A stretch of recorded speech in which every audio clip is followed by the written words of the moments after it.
and welcome to this week's Three Leg Sport Wheels F1 podcast. It's Paul here with Dan. Chris. And Lee. Anyone get up to anything at the weekend? Watched the race. Oh yeah, that was on. It was. Which is back. First race of the season. Everything's good again. What do we think? Good? I was all right, yeah. I enjoyed it.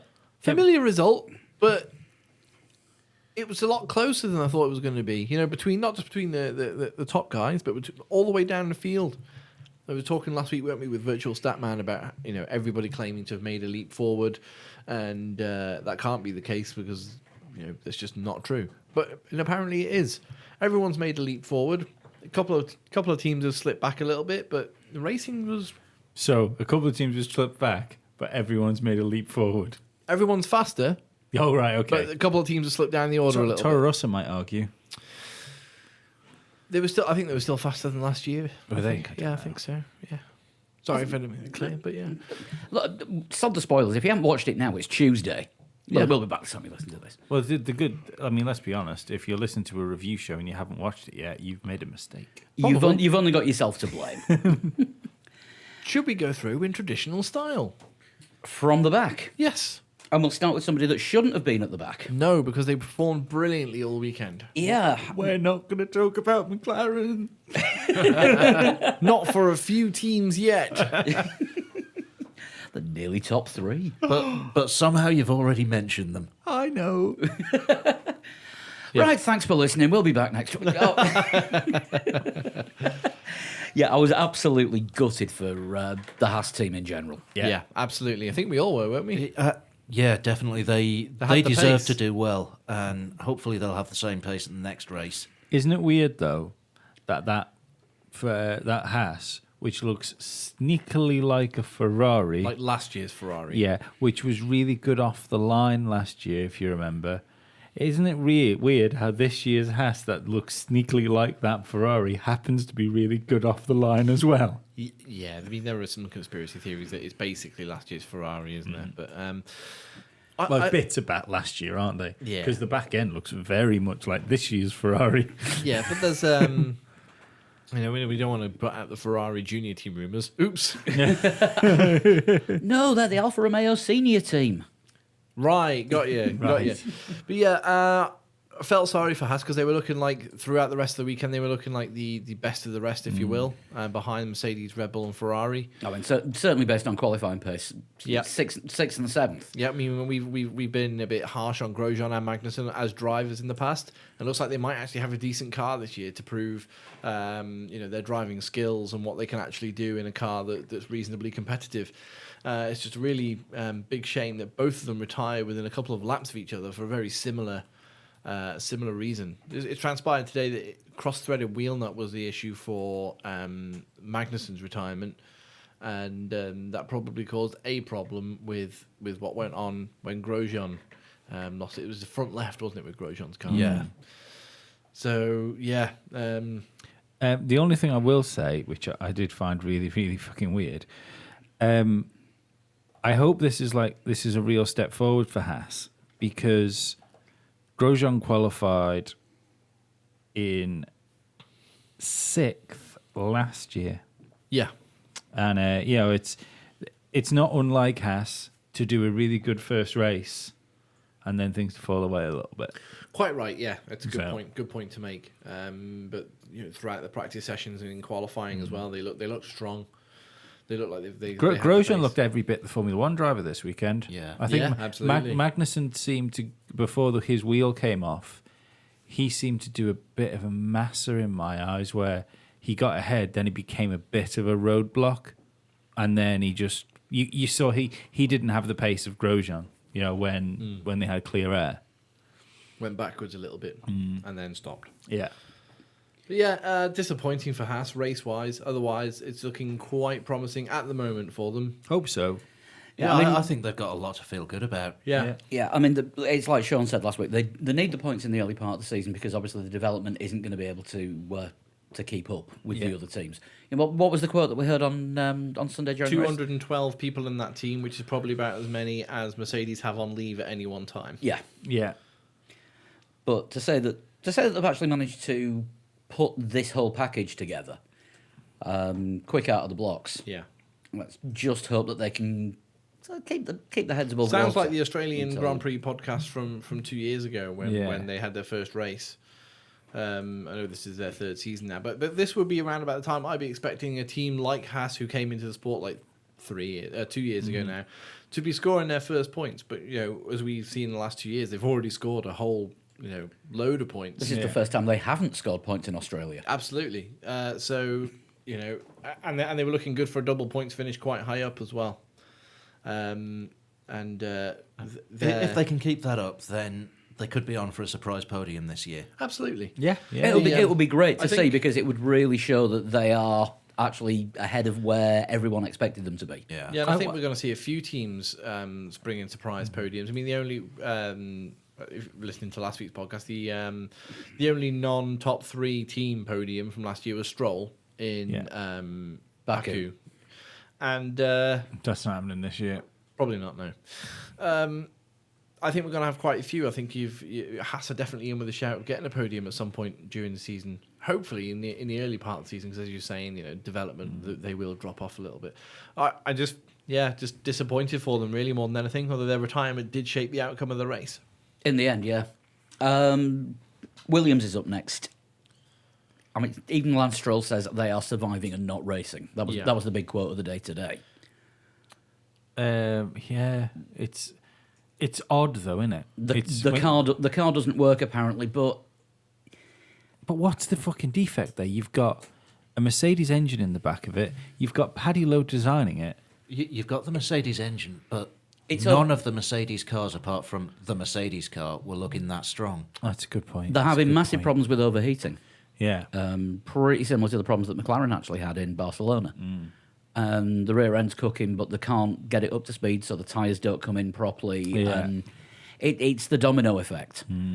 And I think it doesn't help with having the driver lineup that they've got. No. Yeah, I mean, let's not be too harsh on them. Sergei Sorokin was running, doing okay until he retired. Did you say it was a bit of plastic stuck in the brake duct? Yeah, Misplaced sandwich bag. Yeah, he seems to think it was some kind of sandwich bag. So if you were at Albert Park this weekend and chucked away a sandwich bag not in a bin, sleep on that. Yeah, you could have hurt Sergei Sorokin quite. You've ruined someone's debut. Yeah. Well, yes, but I don't think And it he would have paid, been and he spectacular paid a otherwise. lot of money to be in that car. Yes, he did. Yeah, he did. I mean, that Williams car, it looks aggressive, doesn't it? It looks good from a sort of an aero point of view, but I mean, How long do you reckon it's going to be before they start talking about correlation issues? like Mercedes did last Like year Mercedes and did Red Bull last did. year. Between the driver's brain and the driver's hands. Or hand. It's very true. Yeah, I mean, we can't really do. We can't be too harsh on the drivers, really, because it looks like Williams perhaps weren't even able to unlock a tenth of the potential of that car. They just Unless that is the potential of the car. no, I don't think that's it at all. I mean, Stroll. Domino effect, as you said. Stroll was the last driver on the lead lap during the race, but it wasn't all that far off. And I think if the safety cars hadn't have happened, you wouldn't have seen him on the same lap. As I think the everybody whole else. I think it's gonna be a fucked year for Williams because you've got inexperienced driver lineup and your fucking experienced guy hasn't been in the sport like racing for years. Yeah, and you want to look at their sponsorship issues as well. Martini are disappearing at the end of the year. Maybe Williams are sort of looking to the future a little bit ahead if of I'm right- 2018. If I'm right, they haven't kept Durista. He was test and development driver, wasn't he? Yeah. But he's not that. I don't know if he's still sim No, driving. no, for I them. don't think he works for Williams. Fair enough. I think that might. I mean, I know. He was doing a little bit of Sky TV work this weekend. Yeah, I know Durista. It's not. He's been out of the sport for a while, but he's done other sim work because he was doing some sim work for Mercedes as well at one point. Yeah, and, he was. He was my shout to replace Rosberg. If you remember when Yes. Rosberg left, Yeah. and they actually plumped for Bottas in the end. I said no, put Paul di Resta in the car. I see. This is the thing that I think where they say, our Zach Brown owns him now. He's driving DTM for United Autosports. Yeah, he's doing a few IMSA races, isn't he? But when Williams said that our driver lineup was chose purely on speed, I call bullshit for that because I do not believe that the one-arm bandit and Sirotkin were faster than Durista. I just don't believe that. And I'm not saying there was a world championship in any of them, but I don't believe that either of them were quicker than Paul Durista. No, we spoke last week, didn't we, about Claire Williams having to defend the fact that Robert Kubica was quicker or put in a quicker lap than Stroll or Sirotkin. But I mean, we said it setups, could be anything. Setups, fuel loads, anything. Just running different programs in testing, but.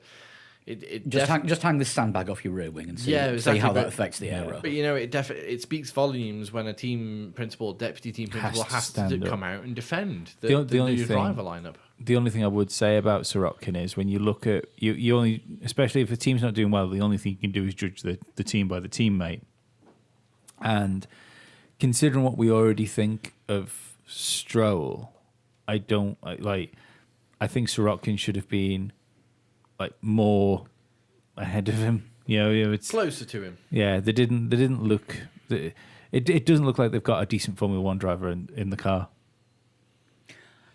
I do think it's hard to tell because I think the Williams is probably a bit of a dog this year. Yeah, and you don't even have a Massa to compare Stroll to. Dan, would you be able to get a bit closer to your microphone? Yes, thank you. I would. Thank you. I can hear you now, and so can everybody else. But you've completely derailed my train of thought. So now I've stopped talking and it's all gone quiet. No, you said that Massa isn't there to compare Stroll to. So it's hard to tell where they actually are. I've always thought that Stroll is a driver who has potential. Mm-hmm. He's done badly in a load of races, but he's not shit. He deserves to be there. I think he's not. He's not good. He's not a shit racing driver. I don't think he's a Formula One driver. I think he's a Formula One driver, but he is. He actually is a Formula One driver. But no, I think he's a warranted Formula One driver. But he got there too early. Mm-hmm. He I think another couple of years, and he wasn't. He would have probably been a good driver. Yeah, he wasn't the finished product when he came into the sport, which really you want drivers to be. You want them to be ready, and I don't think he was ready for Formula One. Well, I think that's a bit of a problem with the youth push of Formula One, isn't it? We need young blood coming in the sport, but the idea that 22 or 23 would be old to coming into Formula One, is it starting to become now? Is ridiculous. It is really. Yeah. But the problem is with that as well, of course, is that drivers are extending the careers even further. Because you look at Alonso, Kimi. Mm-hmm. And they're going, they're in the late 30s, mid to late 30s. Yeah. So you could be getting drivers who somehow manage to hang on for 15, 16 years, and that's going to stop other younger drivers coming through. But isn't that the way it's always been? Barrichello didn't retire till he was 40. But he didn't come into the sport when he was 18. Oh, sorry, I see what you mean, yeah. So if these guys are coming into the sport like Max Verstappen did when he was 17... and he hangs around until he's 42. I think there's a chance that what you'll find is the guys that come in early will leave sooner. All being well, if they're crap and they get found out, you'd hope so. No, but I mean through choice. And there was an interview with Daniel Ricciardo, and him saying, "I don't think I want to be in Formula One in my mid to late 30s." Yeah, well, Lewis Hamilton said the same as well. He said, I'm, how old is he now? 33? He said, I'm 33 now. Said, I don't see myself racing when I'm 40. Mm-hmm. He said, this season, definitely I can see myself, still being hungry for a championship this season. You'll have to ask me at the end of the season whether or not I want to come back next year. And then that sparked a whole lot of Hamilton's retiring rumours. He's not going anywhere because I think he sees easy world championships up to 2021. Maybe. No, I think I'm with you on that. I think really the only other person on the grid that you can actually compare Sirotkin with would be Charles Leclerc, who did quite a solid job with Sauber. Yeah, they. Leclerc qualified a Sauber ahead of a Williams. Yeah, for starters, and that would have been unthinkable over the last sort of 2 or 3 years. Yeah, but I don't think it's so much the Sauber getting better as the Williams getting really, really bad. Well, the Williams is on a downslope. Bit of both, I think. And Sauber's on an uptake. I think Charles Leclerc is a much better driver than Sergei Sorokin. I mean, it was difficult to know really with seeing as we're on sound, we may as well talk about them. But it was difficult really to know how well Charles Leclerc did because Marcus Ericsson retired quite early on in the race. Now we know Marcus Ericsson's capabilities as a driver. We don't rate him particularly highly, but and it's quite likely he's still at Sauber because of the Longbow finance deal that put him in place in the first place. But over the bits of the weekend that we saw, I don't think Charles Leclerc was driving as quickly as Ericsson was. No, and I can't remember why Ericsson stopped. Was it an engine power unit issue? It was the official explanation. Pulled into the pits, though, didn't he? Stopped in the pits, and it wasn't like a hurried Yeah, it was the hydraulics. hydraulics. There you go. He was the second retirement, just pretty much straight after Sorokin. Yeah, so it was hard to tell really how good Leclerc is because again, much like Sorokin and Stroll, you can only really compare yourself to your teammates, especially in this early part of the season when you're and more so when you're a debutant. Did he out-qualify Ericsson? He did. He did, yes. Yeah, he out-qualified him, but yeah, I think Leclerc is a real deal. Put it that way. I think he'll be around for a long time. I just hope that this season it started off okay for Sauber. Given what they were last season before, we were talking about them last season being almost like Manor, where they were like seconds a lap off the pace. They're not now. They're not a million miles away from the back of the pack. They're mixing it with the Toro Rossos, Williams. And we'll see how development goes throughout the season. But a positive start for Sauber, I think. I think Leclerc needs Sauber to pick up a bit because he wouldn't be the first driver that's joined a struggling team that's ended up falling out of Formula One before they can show what they've got because the team can't do anything with them. He needs to be able to show he can race. Yeah. Felipe Nasr was touted as by Williams when he was a reserve driver as being, wow, this guy's like quick. But then when there was no seat for him after he left Sauber, he's well out the Formula One frame now. Yeah. Which is kind of sad because we're looking forward to seeing how well he could do. And he brought the money to Sauber for those 2 years that he was driving as well. So is he Banco de Brazil? he was the Banco de Brazil. Yeah, he sponsorship, lost his seat when Banco de Brazil got completely pulled out, and Sauber got into all the crap that they're still in. That they're or basically just getting out of. dragging themselves out of now. That Fred Vasseur appears to be pulling them out of by the scruff of the neck. Yeah, and of course the Alfa Romeo title sponsorship is helping them. Immensely. Yeah, I would think so. And of course, there's tie-ins with Ferrari that come with Alfa Romeo. I tell you what, I wouldn't mind betting that because really, this car would have been built before the Alpha tie-in happened. Or would have been on its way. It was announced quite early in the winter, though, wasn't it? In the winter. Yeah, but the car would have been on the way to being. Of course. Yeah. It would have been basically finished before the end of the 2017 season. So I wouldn't mind betting that next year's Alfa Romeo looks a lot like next year's Haas, which look a lot like this year's Ferrari. It's only sponsorship. It's not technical, apparently. Yeah, it's not a technical partnership, although... Anyone seen that USB drive? The one you didn't drop on the floor in Mercedes. Right, we're gonna have to talk about Honda engines failing. Yeah. Yeah. Because one did.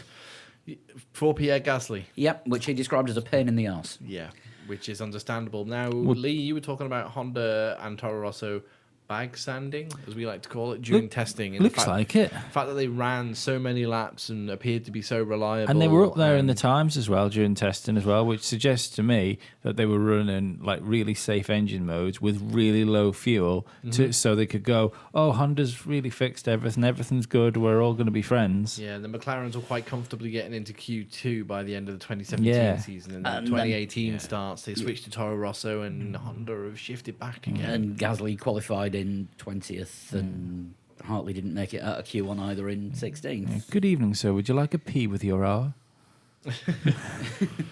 But yeah, it's I wouldn't say it's desperate, but it's not good, is it? It's only officially desperate when we get to Canada. Yeah. Is it?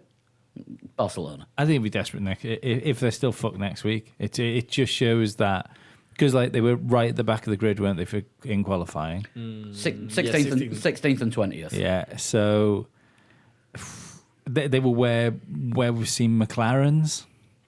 Yeah, but McLaren's by the end of 2017, where, as I was just saying then, they made it quite comfortably into Q2.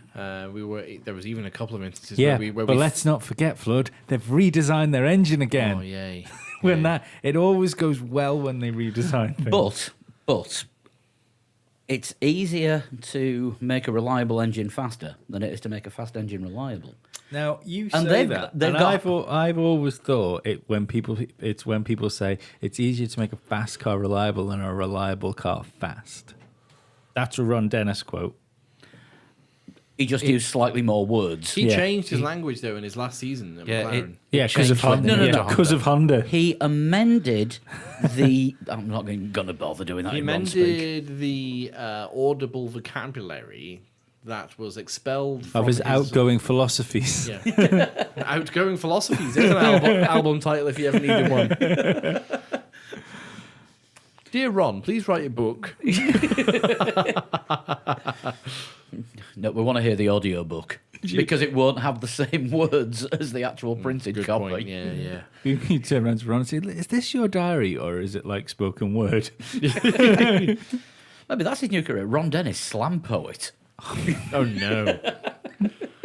Oh no. Starts wearing Wouldn't that be like a nurture lyricist? rainbow woolen jumpers, sandals. Camera hung around his neck. You know where I'm going with this. I know exactly where you're going with this. Don't go any further. I can't imagine Ron Dennis in sandals, I'm afraid. No, probably not. Anyway, No, they would be strap-based. Let's stop.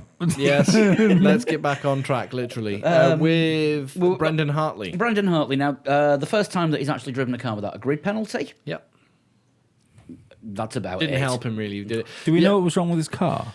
Don't know what issue he Yeah, was it was running. slow. No, he was running an issue, wasn't he, throughout Yeah. the whole race? But the When maybe he wasn't. he pitted at the end of lap 1, strategic thing for Toro Rosso, and then was because he burnt his tyres out during the braking for turn 1. Yeah, So he burnt his tyres out. They pitted him at the end of lap 1 as a strategic thing, tried to make him go to the end of the race. Now, when the safety car came out, they pitted him again to try and utilize a little bit of the slowdown of the traffic. But when he came out, he was right in the middle of all the front running cars, and they released. They said that all lapped cars could be released, which was just him, Brendan Hartley. So off Brendan Hartley went. And usually in old Formula One, they would wait until he got back around, because he could go off at race speed and come back and rejoin the back of the pack. They didn't wait for him to do that. He was half a lap down, still half a lap around when the safety car went, board now, coming in. So he unlapped himself, but all he did was all they allowed him to do was to put himself in a position where he was just going to get lapped again in a few laps' time. How haven't we got to the position where we just line the cars up in if cars are allowed to unlap themselves, Yeah. where we line the cars up in the order they're in, and then the teams are told, driver at a time, whoever in a positional order, like Charles Leclerc, drop down to last place. Yeah. Or just drop back. Don't go forward. No, that's what I mean. Drop Well, back. that would mean that they'd done a lap less. So they would have a lap less fuel to worry Of about. course.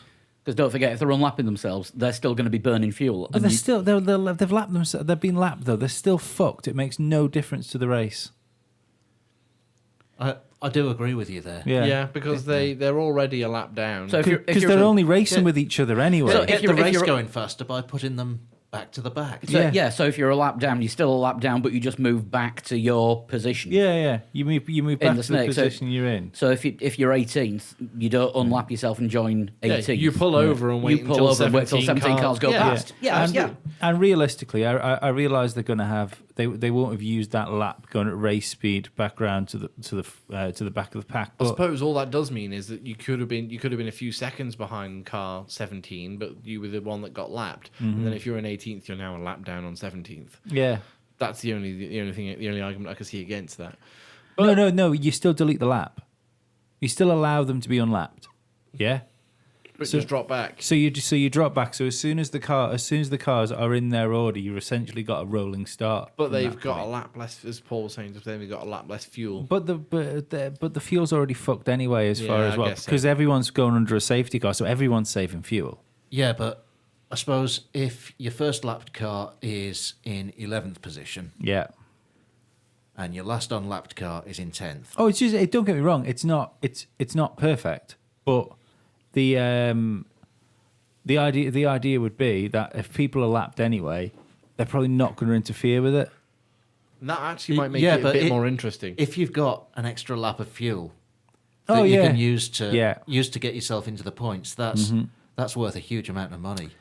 It is, but I'm going to argue that it's more important to get the race going. You know, that's just what I mean. It's good. It's going to be the same for everybody at that point, and that would just be the rules. That's the point. It's not the same for everybody.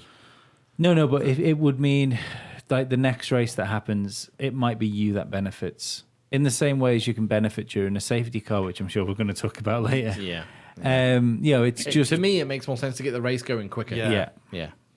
And that's the important thing. But I did feel a little bit sorry for Brendan Hartley. I mean, Zach Henderson, regular listener and contributor to the podcast, got into a conversation with him on Twitter about, can we talk about how Brendan Hartley in the Honda engine car was the only one to be lapped? I'm like, yeah, we can, but bear in mind that the FIA, that safety car had pulled in. Hartley was still half, if not 2/3 of a lap away from joining the back of the the only thing I'd give him train. there is he was already lapped. Yeah, so So why it's did not- they let him unlap? No, yeah, there was no point. But what I mean is that it's not it was the Honda engine that was still the only car to be lapped. You know, it's Because he'd done 2 Yeah, stops but- by that point. oh, of course he had, yeah, right, And there were other cars that were about to be lapped but didn't get lapped because of the safety car. yeah. At least it wasn't the standing start after the safety car that they've been threatening. Yeah. No, yeah, I enjoyed the fact No, that it that's was, red flag. That happens. That's Oh no, that's always happened. But no, it was going to happen after a safety car now. Apparently, before this season, they were going to bring that in. If there's a safety car, once the safety car period is over, the safety car pulls off into the pit lane, and the grid reforms, Oh, I'd like that. and they do a new I standing don't start. know that I would. Oh, I'd like that. I would like that a lot. I think part of me likes it, part of me doesn't like it. I like it because I think it's always cool in IndyCar races when they have to do because they do a rolling rolling start starts. anyway. Rolling. Good old Daytona. Yeah, no, I like that. I remember that now you've mentioned it, but yeah, I could take that. Definitely take that. I'm not sure if I like that idea or not. I quite like the I idea. kind of do, because you know your most boring races, the interesting bits are always the start and the end. Yeah, So give it a couple more Give starts. it a few extra starts, and then maybe even a boring race will Yeah. have good bits. Maybe, yeah. I kind of see your point with that. I also I would miss the sort of the lead car becoming the pace car and seeing how close they could get. 'Cause- Oh, hang on. Yeah, isn't it? Because no, a red flag. If a race is red flag, they line up back on the stopped. grid. Yeah. No, well, now they line up back in the pits, then they do an installation formation lap. and do a restart. yeah. Yeah, but what it used to be was As long as the wheels are on there. But it used to be that they used to form behind the safety car and do a safety car start. Yes. So the yellow flag isn't the restart, was it? It was always No, but they were going to do a safety car restart. what may come in this year is if there's a safety car, the safety car will lead them to the So they grid. talk about this now. They're talking about this has been talked about over the close season. Oh right, okay. And what may come in this season. I think didn't they got rid of it, didn't they? Well, it was still Floating being around. It was still being mentioned in March, and Roman Grosjean was saying this is going to be chaos Right. because you're going to have drivers starting on tyres that aren't really up to doing a start. Because don't forget what a lot of the drivers start.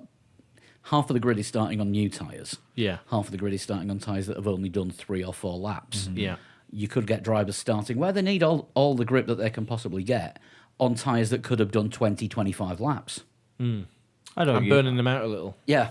I'd argue they should reform on the grid and allow the teams to come and change the tyres on the grid like a proper start. Yeah, it's just gonna be safety car pulls into the pits, the grid reforms, In race order. In race order, there's a countdown. They go. You get a feeling that they're throwing things out here, waiting to see what gets picked up. Think with an eye on 2021, don't you? I don't. Yeah, I'm sorry. I don't think I like that idea. I think I do. I think I prefer it than a safety car. No, I like it when the safety car pulls away and the lead car becomes the pace car, and it's all up to the rest of the cars to stay close. Yeah. if they And can. then the car in second place drives into them because they've Going too forgotten slow. to pay Yeah. attention. Yeah. Baku. Woo! Anyway, moving on to what happened in the race in Australia. We've kind of gone through Toro Rosso. Yeah, Force India. Well, that's a slip back for them, isn't it? They weren't brilliant in Australia last year, but No. I don't know. It's looking worrying. It's looking not as good as it has been for the last 2 years. Another Mercedes team doing badly. Yeah. Mercedes customer team. Yeah. The two Mercedes customer teams we mentioned, and we've still got like 5 teams to go. This would have been unthinkable last year. Yeah, they're in the bottom half, Yeah, basically. you know, 2 Force Indias, double finish, reliability, didn't run into each other, great, 11th and 12th. Yeah, now here could be Not here what come you the expect issue. from them. No, I mean Perez. Perez was catching Sainz towards the end he of the was race. getting close to Sainz, but there wasn't a great deal he could do. Ocon was largely anonymous, I thought. Both Force Indias were pretty anonymous, to be honest with you. I mean, they finished line astern, 11th, 12th, as you just said. Yeah, but was there any reason that why Ocon was so far behind Perez? Yeah, I was going to say they didn't exactly finish line astern. There was 14 seconds between wow. them. Okay, then. 13 and a half, 14 seconds. That wasn't. And I That's can't. not line astern. I no. can't remember any issues either. You know that jumped to mind for Ocon through the. You know, I can't remember anything bad happening to him. No. So we said at the beginning of the year, didn't we? We Did said he we get like caught Ocon. behind someone. I don't know, but Did he have to I like overtake- Ocon a lot. I think Ocon's a good driver. I think he's got the potential to be a great driver. well, I think we'll see this year because if this car's not good, then we'll see how good he is. yeah. But it's too early to tell. Force India had weight problem this Hmm. time last year, and they sorted that out within 3 or 4 races. Yeah. I mean, there were rumours of money troubles. Yeah. In the this weekend, you know, if you got rumours of money troubles at the Australian Grand Prix, Yeah, it's not ideal. dear. Yeah, well, I think those rumours only came through because Bob Fernley came out and said that the Rich Energy thing is not happening. Yes, they made an inquiry, but so did a lot of other companies. Yeah. Right. So if Well, Rich we- Energy want to get in touch with us to sponsor us, Well, we said it was weird. The Going- idea launching a brand with a with a Formula Formula 1 One car. Yeah. It was an odd idea. But like I think we know we know where Perez's ceiling is as a driver. I think. I don't think there's any surprise world championships in him. I think Race wins, hopefully. Yeah, hopefully some race wins. A regular podium guy. In the right car, Yeah. probably not on a Force India. Maybe a fine Felipe Massa style role somewhere. oh, he will be a spectacular number 2 that will probably be able to step up and win when the number 1 driver can't. Yeah. Yeah. And I think for Ocon to prove that he's anything more, realistically, he wants to prove he's Mercedes elect, doesn't Yeah. he? Yeah. Basically, Ocon needs to drive the arse off that car so that he gets Bottas's seat next year because that's what he's going for. Regardless I don't of, think he'll get Bottas' seat next year. I think Danny Ricciardo's going to get that. it's looking more and more likely, but that's what Ocon wants because Mercedes, don't forget, they still own him. Yeah. And he will be going for the seat where there is a driver that is out of contract at the end of this year. We don't know what Bottas is going to do yet this year. If Bottas springs surprises and wins races that he probably shouldn't win, he may hold on to his seat. It depends how much damage he's doing to himself right now. Because that was a big accident he had in qualifying, an unforced accident. Yeah. And realistically, when you look at the pace Lewis had, I don't think he'd have beat Lewis for pole, but I think he could have drove that car around the circuit and locked the front row out. Yeah. I don't think he'd have had to try. We'll get to that later, Yeah. but Yeah. But yeah, Force India though they're not unspectacular at the moment. It's not desperate. Nothing is at the first race of the season, No. but it's looking apart from McHonda. yeah. Yeah. But they're teetering. They're teetering to, and I'm not saying they're teetering on the edge of oblivion or anything, but they're teetering on the point where that could become an uphill struggle for the rest of the season. Well, they were ropey last year, like you said, but they weren't where they are now. Actually, They well, were. qualifying last year, Oh, they were same places, weren't they? Perez was 11th and Ocon was 14th. yeah.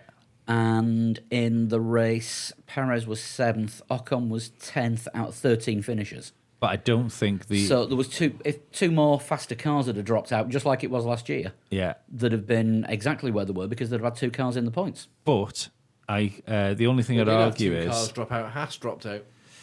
yeah. Yeah, but if two more faster cars. Ah. Because don't forget, last year there was 13 finishers. Yeah. Which was two more than this year. But Two we- less than this year. But was the slowest Force India last year a minute off the leaders? It's hard to tell because the slowest Force India last year was a lap down because everyone outside the top six had been lapped. Right. Because there wasn't a safety car period towards the end of the race last year. Yeah. So it's very hard to tell like for like. Well, doesn't that make the 60 seconds down even more scary From the safety car period. from the safety car period? It's not like there was a full race to go that far down. No, it was half a race. So realistically, without a safety car, they probably would have been lapped within 20 odd seconds, maybe. Yeah. Yeah.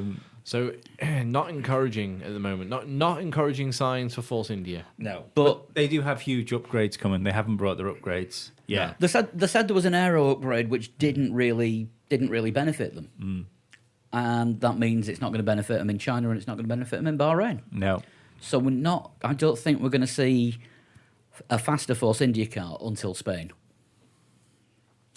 Which is round about when they got fast last year. Yeah. Because the car still looked a little bit unwieldy. They were doing okay, if I remember rightly, in China, and then it was, and then when Spain rolled around, that was when we really saw, Force India, pushing high up the points again. Really? Being that best of the rest that they held on to for the last couple of years. Realistically, though, I mean, it's if what we think is going to happen this year has happened, where Renault have made a bit of a step forward, McLaren are going back towards the front of the grid, then 11th and 12th is kind of where we expect them to be if Haas aren't around. But if Haas's pace ends up being real, then it's the cars that should be in front of Force India Do you know what would be funny? are there. Do you know what would be funny? If Force India do get it together and want to fight for that best of the rest slot, then you've got Grosjean, Perez, Ocon, and Magnussen all in an on-track fight. Now, Perez and Ocon couldn't stay out of each other's way last year. How No. about There gonna will be so many toys thrown out of Oh, prams. yes. Oh, all the toys out of the prams, all the front wings being lost? post-race interviews will be incredible. Yeah. They will have media handlers. They will have bodyguards. They will have security. It'll be like Terminator 2. it'll be like a lumberjack match. I tell you what it'll be like is the fact that if they're on track together for a few races together, the fucking spectators are going to need halos.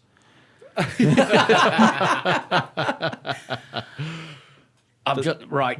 We know that's happening in Japan. I'm though, don't going we? to make a prediction. The first spectator wearing a halo we will see will either be at the Japanese Grand Prix or it will be a Japanese fan at another race. I think we'll see. We may see it in China. That's not too big a journey. No. I think we will see somebody dressed as a halo, and I think they will be Japanese just because of the way that the Japanese fans always dress as their favourite Cars. car or part of a car. If If we make it to Silverstone this year, we have to wear halos. Yeah, Absolutely. Any of our listeners, if you're going to a race and you want to make yourself a Halo helmet, make sure you slap a 3 legs 4 wheel sticker on the front of it. Yes. Because we're still yet to see a 3 legs 4 wheels logo on an actual Formula One broadcast. Make a big sheet. I want you get the big sheets with I Love Kimmy and stuff like that. Yeah. Make a big 3 legs 4 wheel sheet. That says, I love Lee. Yes, please. Incidentally, Give it Wasn't it- hashtag shunt life. Wasn't it qualifying for China last year when it was raining? There was the Sebastian Vettel letters in the crowd. yeah, I remember that. Yeah. Sebastian Vettel. Incidentally, Formula Lee is a Googleable thing, by the way. Is it? Oh, yes. My work here is done. Anyway, Does we that mean I can retire from search engine optimization? No, of course you can't. No. Available for parties and bar mitzvahs. Force India, disappointing. So if we moved on to the next, we're on to like the top half, if you will, point scorers now. We've got the Renault team coming up next. Renault did all right. Okay, yeah. Yeah. Sainz complaining of a stomach bug towards the end of the No, race. it wasn't a stomach bug. It was his drinks bottle hurting his tummy. because it has a pump on it and it kept forcing water into his mouth. That's amazing. The tube was pushed down that far that he couldn't pull the tube out. So he was actually being force-fed like a goose that you make into foie gras for the last 20 laps of the race. The other comparison could be waterboarding. That's actually incredible. I thought If he was biting his balaclava, then maybe. that's actually amazing and incredible. I'd have just retired. I just pulled into the pits and went, "No, sod this." Like, Yeah, he was having to have that. He was having that much water forced down his throat. which is why he That was it was so sloshing about in Yeah. his stomach. yeah. Which is why he was so slow in the last few laps. That kind of makes a bit of sense. But fair play to him. He Apparently- finished 10th. That's all right. Apparently, it is a thing with him. They said after the show and the review that he doesn't like taking on too much water before Yeah. the race But because the pump broke and forced it all into him at the same time. Ah! I know James Hunt used to vomit in his helmet before the beginning of races. Yeah. Lining up on the grid. He also used to eat foie gras before a race. yeah, probably. that might be the issue. But but it was just the nerves that got to him. But I mean, and we've heard of racing drivers peeing in their suits, and Jenson Button threatening to pee in Alonso's suit in Yeah. last year's Monaco Grand Prix. But I've never heard of a driver being force-fed water through the middle of a Grand Prix. It's crazy. That's funny and also not funny at the same time. Yeah, don't try this at home. Yeah. Yeah, again, I'd have just retired. Yeah. I can only take on 2 litres, no more. So yeah, there was a genuine reason for him feeling sick. Yeah, Which yeah. I guess you can. Well, if you think about it, the braking G-force, all that water coming forward in his stomach, that's gonna hurt. Yeah. Yeah. Yeah, so what he was actually suffering from was tides.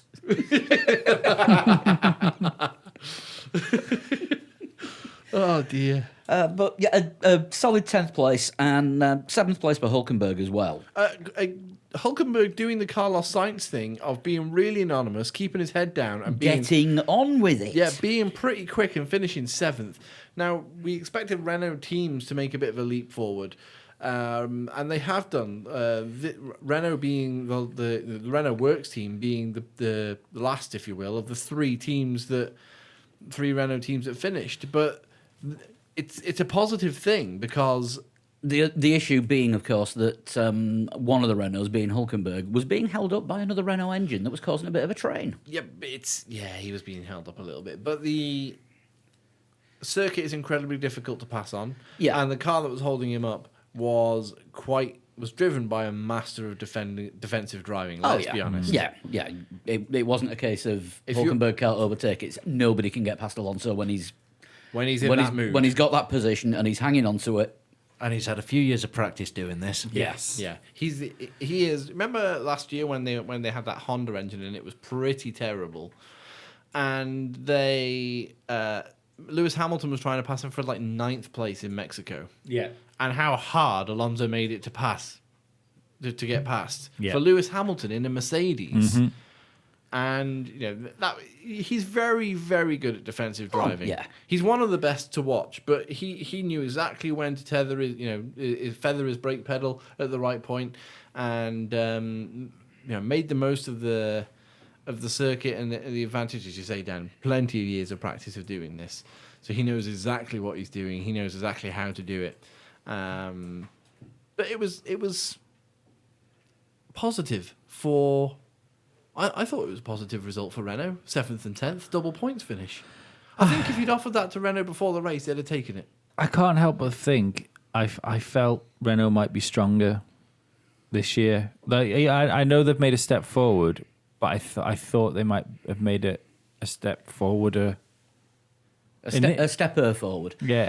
I think they have made a step forward. Unfortunately, Haas have made 2, and that would explain qualifying because 8th and 9th behind both Haas cars. Yeah.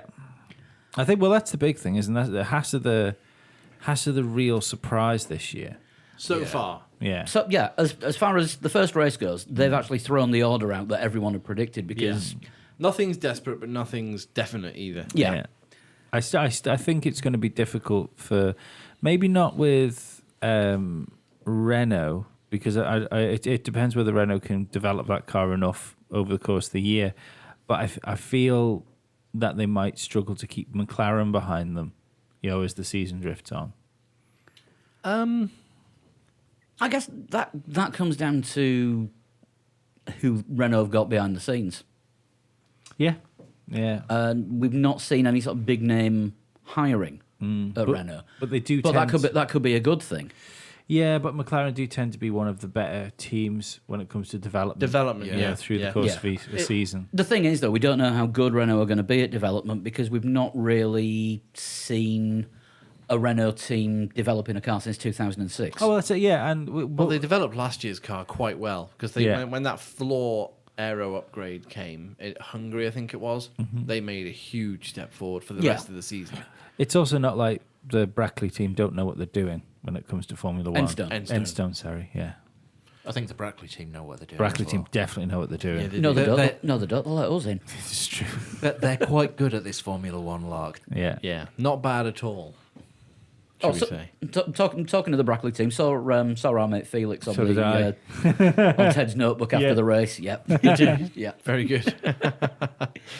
So Renault, I don't think 10th and 7th is dire at all. And again, I think if you'd offered that to Cyril Abiteboul before the race, I think you'd have snapped your hand off and taken, we'll take a double points finish today. Yeah. Especially for the first race of the season. But interestingly, McLaren Renault finishing above Yeah, fifth and and ninth. beyond. Yeah, sort of with Hulkenberg between the two of them. But Yeah. Strategizing, passing cars on track, Yeah. running a good race. well, Beating we're gonna, Verstappen. Yeah.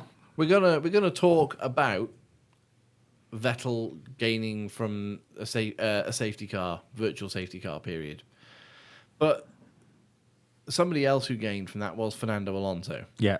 Fernando Alonso gained an awful lot through that because he timed his stop perfectly, and made up quite a lot of places. Now, let's not fool ourselves. This is not like this amazing dawn where McLaren are finishing 5th and 9th, and it's going to be like that for the rest of the season, or an improvement. If Haas had finished, both cars have finished from the Haas team, Yeah.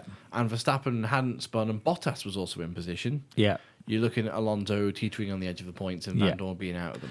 I think McLaren can put themselves legitimately ahead of Renault. For now. For now. Say for now. I don't see that changing. So like I say, I think McLaren have got more to come. I know McLaren. The other thing to think is McLaren didn't turn up with their big Australia update. No, and something else that caught my eye as well. They've suddenly started calling this car the MCL 33A. Yeah. Which says to me there's a B spec coming at some point during the season. Also does suggest that it's a little bit different to the original car that they presented in Because Barcelona. it's A because and not it's 33. Yeah. Yeah. What does encourage me about McLaren is Alonso's post-race team radio saying, because before the race he was very public in saying this is going to be our lowest point. We spoke about it on last week's podcast. This is going to be our low point of the season, and we thought, here we go, here come the excuses. But no, it was a genuine statement to make, because he now believes, yes, we know we can fight, was what he said on the team radio afterwards. We know we can be in the fight here. I think Alonso can smell a podium later in the season. I don't think it's even going to be that later, because I didn't realise about the A thing. I didn't notice it. Yeah, it's MCL 33A. But apparently they were supposed to bring an update to Australia, which wasn't ready, and that update's now going to Bahrain. Yeah, and apparently that update is fucking massive. So, Aero or engine? Aero. I was going to say it'd be if it was engine, then the other Renault teams would have it. The Renault engine upgrade is Barcelona, I want to say. Sounds about right. It usually is reasonable for all power unit upgrades. Usually I come wouldn't for the be start of the Euro season. surprised if that A becomes a B at the next race. Yeah, And and the that's- MCL 33A only raced in one race. That's why they're saying it's just this is our lowest point because that wasn't the car they ever intended to run. Well, no, do you know what I think McLaren have done as well from a build point of view, which is something we probably should have asked Craig Scarber about a couple of weeks ago. They've built a car that basically the Renault engine fits in with all the other parts that they've built and put together and been like, we'll put that out on track and see what that does. Yeah. Rather than let's build the very fastest car we can to go straight out there now. They've learned tentatively from their time with Honda and they've put out a car that's, I'm not saying it's basic, but Yeah. it is in terms of what they think they can achieve basic. They're not overstretched themselves too early.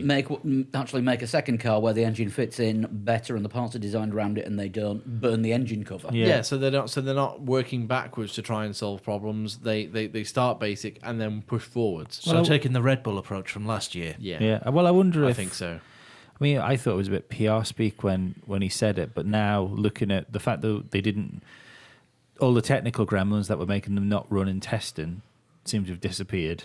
You know, and they said last week that they'd fixed those. Yeah, they did seem easily Yeah. solvable. But Boulier said that the whole philosophy around testing this year was to go radical with the car and then wait to see what broke and then pull it back slightly. Which makes sense. A little. So I thought that might have just been fucking don't look for us at the first race talk.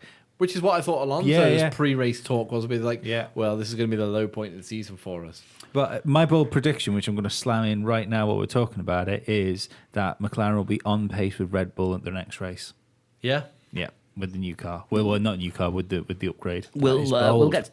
get to how well everyone's prediction skills are later on because we're Stoffel Van Dorn, by the way, quite quiet, but he's stuck in that train of cars behind Fernando Alonso. Yeah, the only thing I'd say about Stoffel is he was still in the same position as he was last year in qualifying. A bit behind Alonso. Yeah. Yeah. So I wonder whether that's good enough to keep a And we're Lando.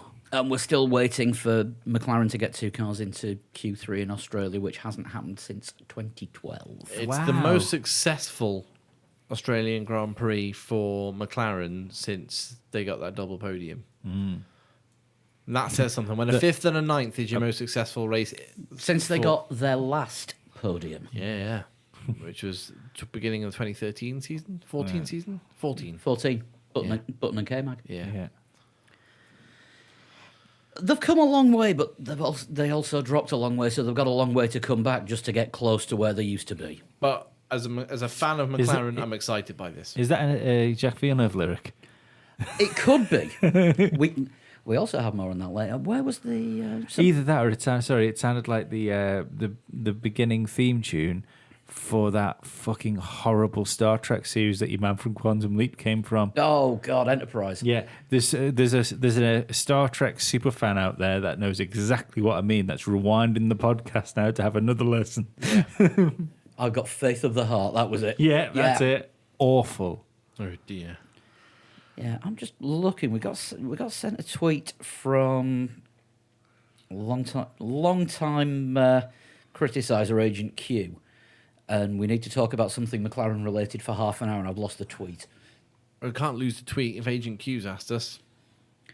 No, Keep looking for it. Wheel pad. I'll keep looking for it. We'll get round to it at the end. Maybe it exploded. Do you want to move on from McLaren? It may be in disguise as a tweet from somebody else because he is Agent Q.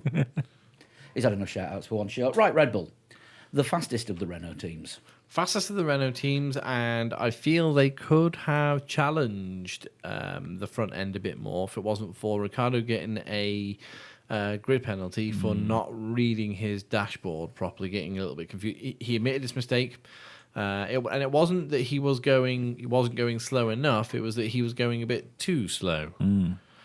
He thought he got confused with his pluses and minuses basically on his delta, and yeah, that missed his minimum time. Yeah. And they had to give the penalty supposed to be a 5-place grid penalty, but because he was just like hands up, made a mistake, I misread my dash, I didn't intentionally break the rules. Yeah. Well, and you're also the first person to break this rule, so we'll give you 3 places and a slap on the wrist, 2 penalty points as well. That's his first penalty points, though. 2 Wow. penalty points. I shook my head in disbelief when I realised that he had 2 penalty points for it as well. But the that was unfortunate, and also Verstappen finding himself in What he was calling a broken car. yeah, his car wasn't working properly. It was oversteering horrifically through the corners. But had he not spun, I think Verstappen would have been troubling those Ferraris. I really do. The problem In the early stages The of the problem race. was, I think, Verstappen damaged the car at the start. Yeah. We didn't see how because we couldn't see anything behind all the tyre smoke from Brandon Hartley. And the starting smoke from the Ferraris, of which there was some. There was some. But Verstappen was driving around in a car that wasn't 100%.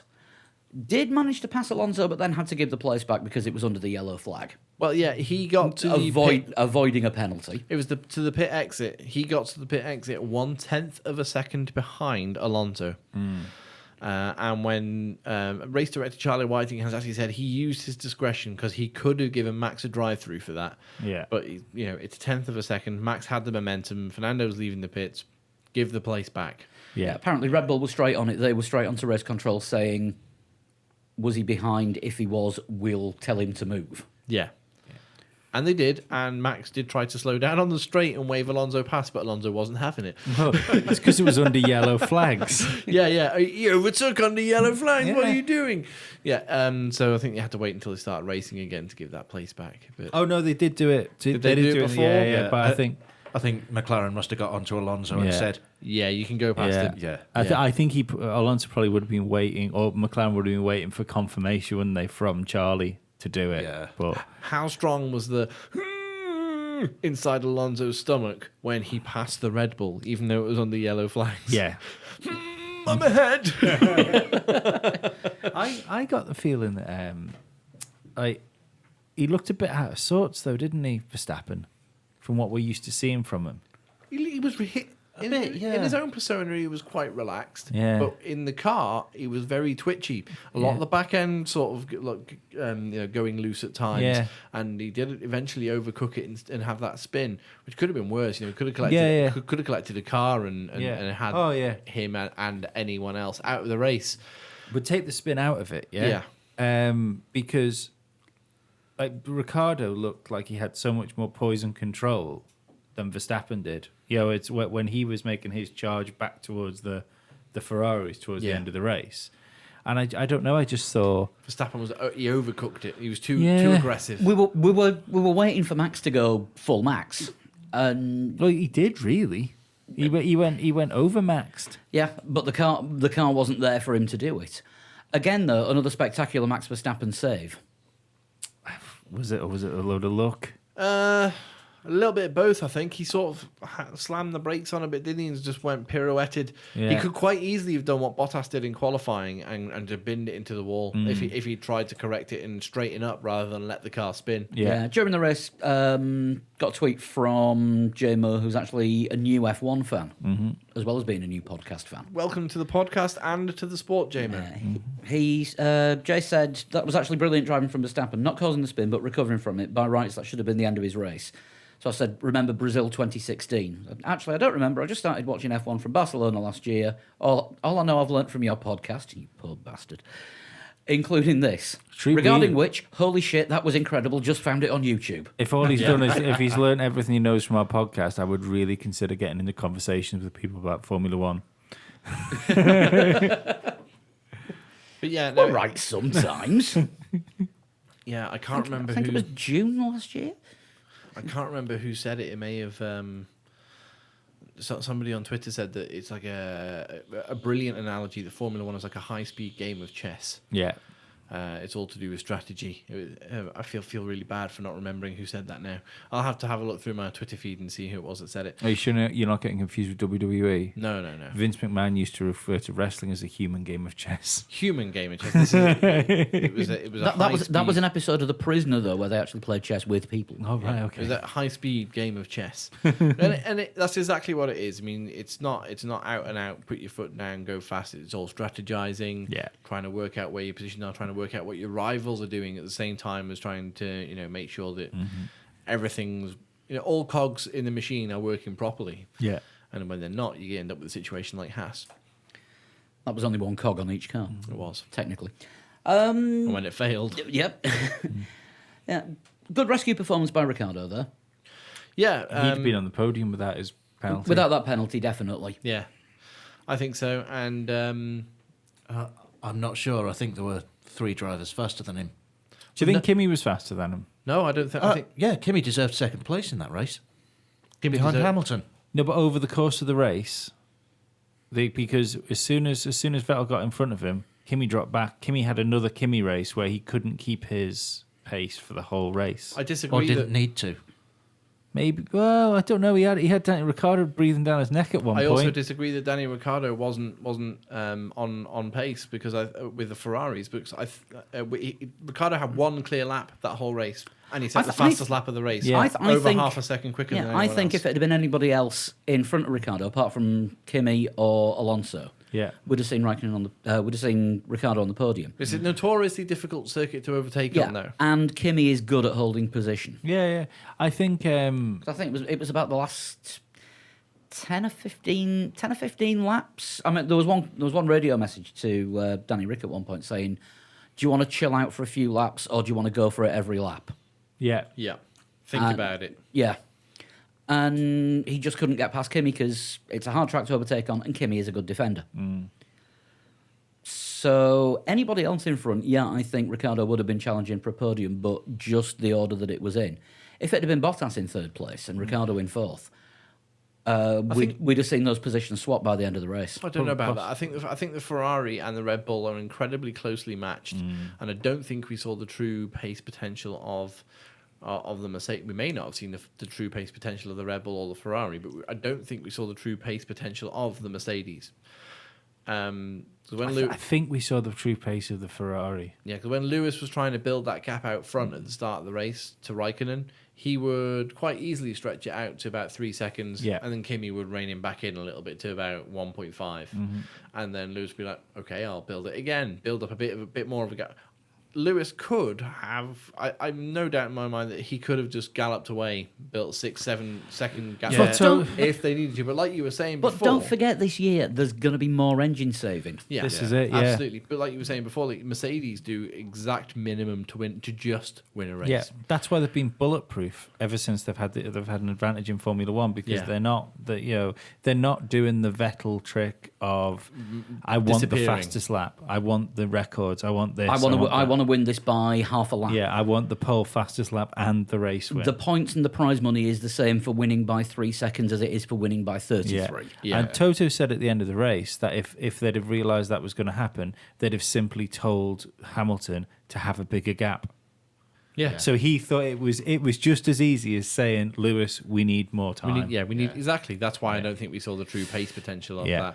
that Mercedes. But I think Red Bull. With, to be honest, with the engine restrictions this year and the amount that every team is going to be fuel saving, lifting and coasting, engine saving, part saving, component saving, we are not going to see the true pace and potential of any car until Brazil. Yeah, No. they're all racing for a championship, not for a race. Yeah. Yeah. Here's a question that I thought the other day. How far do you think it gets into the season where a team is reasonably secure in what they think the car can do, not secure in the parts that they have to put on the car, know they've got good sim to car correlation, Yeah. and simply stop running and testing Summer break. summer break, Yeah. and they stop. They I think the second half of the season is when you'll see. Yeah. We might see that. I don't think we'll be waiting quite as long as Brazil. I think the second half of the season is when we'll see cars, really putting the hammer down for their true pace. I don't know. Depending on how. No, they do I mean for- not running or very limited running in FP1 and FP2. I don't Russia. think we'll be getting that. Do you not think so? No, I think we'll see it around about Russia. Yeah, I think we will because I think there's just going to be too much stress on those parts. And if they think they can get away with, we'll go into the track with, because let's not forget that where all the teams have a setup when they go to the race, they're not going with a fresh car, they're going with wherever the setup is on the sim. And if they think they've got decent correlation between the sim and the car, which is probably a thing they're working on because it would make sense to do it now, you might see a few shakedown runs in Q1, come back in, what do you think? Right, grand. then I think you'll see less long runs in testing. Yeah, I think Q1 shakedowns, Q2 artificial. You mean artificial race? FP1, Sorry, FP2. FP1. Artificial race strategy in FP2, where they will go right. Okay, we're going to run race strategy, but this will be 30 laps into the race. Yeah. Here is your 30 laps into the race fuel load.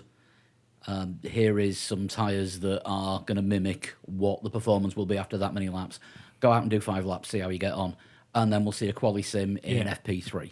They're going to be doing Grand Prix weekends like they've selected short session in the F1 2017 game. In which case, do you think we'll see limited running in some of the qualifying sessions for the top teams? Do you think nobody will go out until there's 5 minutes to go in like Q1? Short of it raining. Yeah, and Q2 you might see I don't know about qualifying because it's so tight. First couple of minutes they might go out, and because the top teams know they're through, that's it. They'll leave it, and then the Q3 is really when we'll see anyone, any of the top lot giving it beans, if you will. I think if they Maximum. try that, it will last until the first time there's an accident in quali, and someone who shouldn't be getting through to Q2 gets through to Q2. An accident or a downpour. Yeah, I think if it Downpours they can rains, it's predict. different. Yeah. Yeah. It's going to be the unpredictable things. Yeah. I must say, I like people moan about the Halo and stuff like that. I think the engine regulations in Formula One now are the worst thing that's ever happened to the sport. And it doesn't seem to be what anyone's talking about. And it's like we were talking last week about the spirit of Formula One. Yeah. It's not the spirit of Formula One. Also, Halo it took me half a race to get used to. So yeah, do you know what? I'm not gonna lie. I don't even think it looks that bad. I think the Ferrari looks cool. The Ferrari looks amazing with it. I think the only thing that the Halo distracts from is when they're using the shoulder cam on the side of the airbox. Which they're just going to stop using the shoulder cam. Stop using that, and then it's fine. Put the camera on the Halo. Yeah. And also the only thing then is you're missing the driver, aren't you? That's what. Yeah. Well, you've still got the T cam above the airbox. You still get to see the driver there. You get to see the wheel. And I'll tell you one thing I did notice: the speed display on the Mercedes wheel is absolutely frigging massive. Yeah, and it's crystal clear as well, isn't it? It's good. Even at the angle looking down on it. 'Cause Yeah. I mean, with most LED or OLED displays, it's got an optimum viewing angle range, and wow. Yeah. I mean, who knows? You might even be seeing it in negative. But the only thing I would say about with the Halo is, like teams where drivers have similar helmets, like Force India, where they're both wearing the pink helmets, and teams like Red Bull, where they both got big Red Bull logos. That's the on only helmet. issue. Yeah, it's hard to distinguish the drivers. Yeah. Even Crofty got a little bit wrong with the Red Bull drivers when Verstappen spun. And Just after that, he was saying about how Ricciardo was attacking somebody. It was actually Verstappen. And FOM production mistook Hartley for Gasly when Gasly was pulling out. They put a caption up saying it was Hartley. Yeah. They And also also they- mistook Hamilton for last name. Yeah. And Vettel for last name. Yeah. Yeah. Although somebody has set up a at last name F1 driver Twitter account. That's already happened. Yeah, Brilliant. it had about 8 followers. earlier. I imagine it happened during the race. Isn't first name, last name the name of the driver that you get in some Formula One games before you put in? Jacques Villeneuve, what was he? Williams number one. Yeah. Or John Newhouse. Yeah. One thing I did notice in the Red Bull garage actually during qualifying was they put the drivers' numbers on the air blowers. 3 and 33. Yeah. Because that's also quite confusing because they, if you can just see a number 3 and not know if you've seen the big 3 or the 33. Yeah. So, but do they have different settings on their cooling air blowers? The ones like the Dyson hairdryer. It's just Probably. I'd have thought yeah. so. But yeah, Max's had 33 on it. While somebody was holding it above his head, blowing cold air into the cockpit. Well, that's It's good interesting. marketing though as well, isn't it? Because everybody knows Max is 33 now. Yeah. Well, not age, but the number 33. So we all got to go out and buy number 33 hairdryers? Possibly. You two could have that Max Verstappen look. Lee's hair game review will be coming up later on the podcast. It's not. Nothing's Talking of exceptional. hair game, next team. Oh yeah, Bottas, quality haircut. That mistake that Bottas made in qualifying, he was trying too hard. Yeah, trying too hard, and it was as I say, I think if he let the car spin, much like Max Verstappen did, he may have just cocked up his first run, gone round, changed the tyres, and gone out again, and maybe put himself behind the Ferraris. But he didn't. He crashed by. It's a natural thing to try and correct your slide, but he overcorrected a little bit and ended up in the wall. Yeah, He didn't do too badly to recover to 8th from 15th because he needed a new gearbox as well, so that put him down another 5 places from 10th. So and a new battery and new control electronics, which they are the last ones that he can have this season without getting another penalty. oh God. Because they are the two power unit elements where drivers are only allowed 2 of instead of the 3 of everything else. So we're going to be seeing more penalties for Bottas definitely this season, and we'll be seeing them sooner. Because as reliable as Mercedes have been over the last few years, and effectively only changing power unit components for shits and giggles because they've got nothing else to do, we're going to see them have to make changes. And yeah, a Mercedes with grid penalties is going to be a thing this season. Yeah, we don't know. We don't know how. Of course, Lewis came out of the pits behind Sebastian Vettel, but and we saw Bottas kind of making a charge. I don't think he made too many on-track passes. He did one early on in the race, but is that Mercedes, much like previous Mercedes, rubbish at following? Or is it Bottas?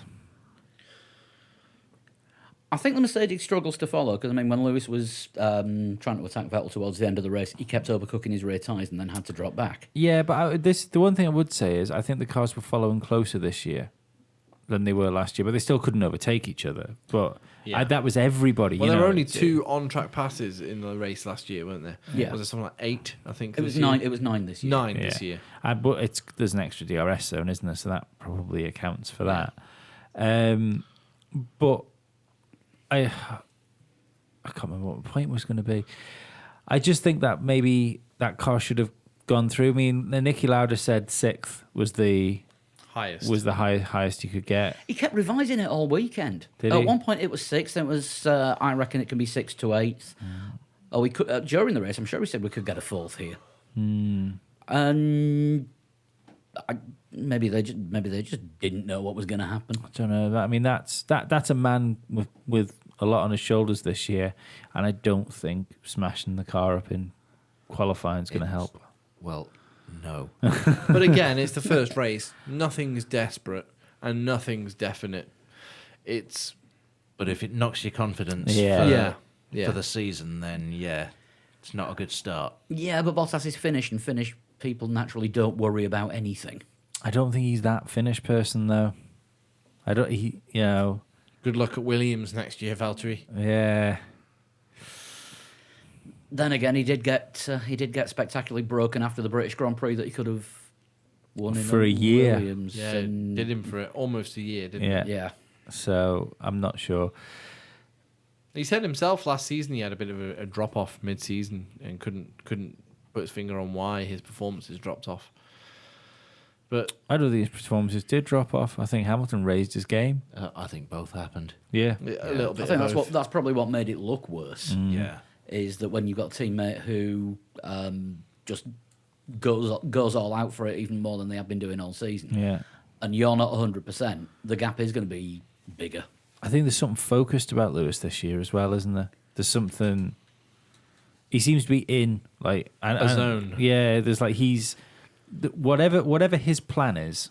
He's got something in his mind, which I think is to win every championship up until 2021. I think because that will equal Schumacher, or will he be one ahead? One behind, I think, will he?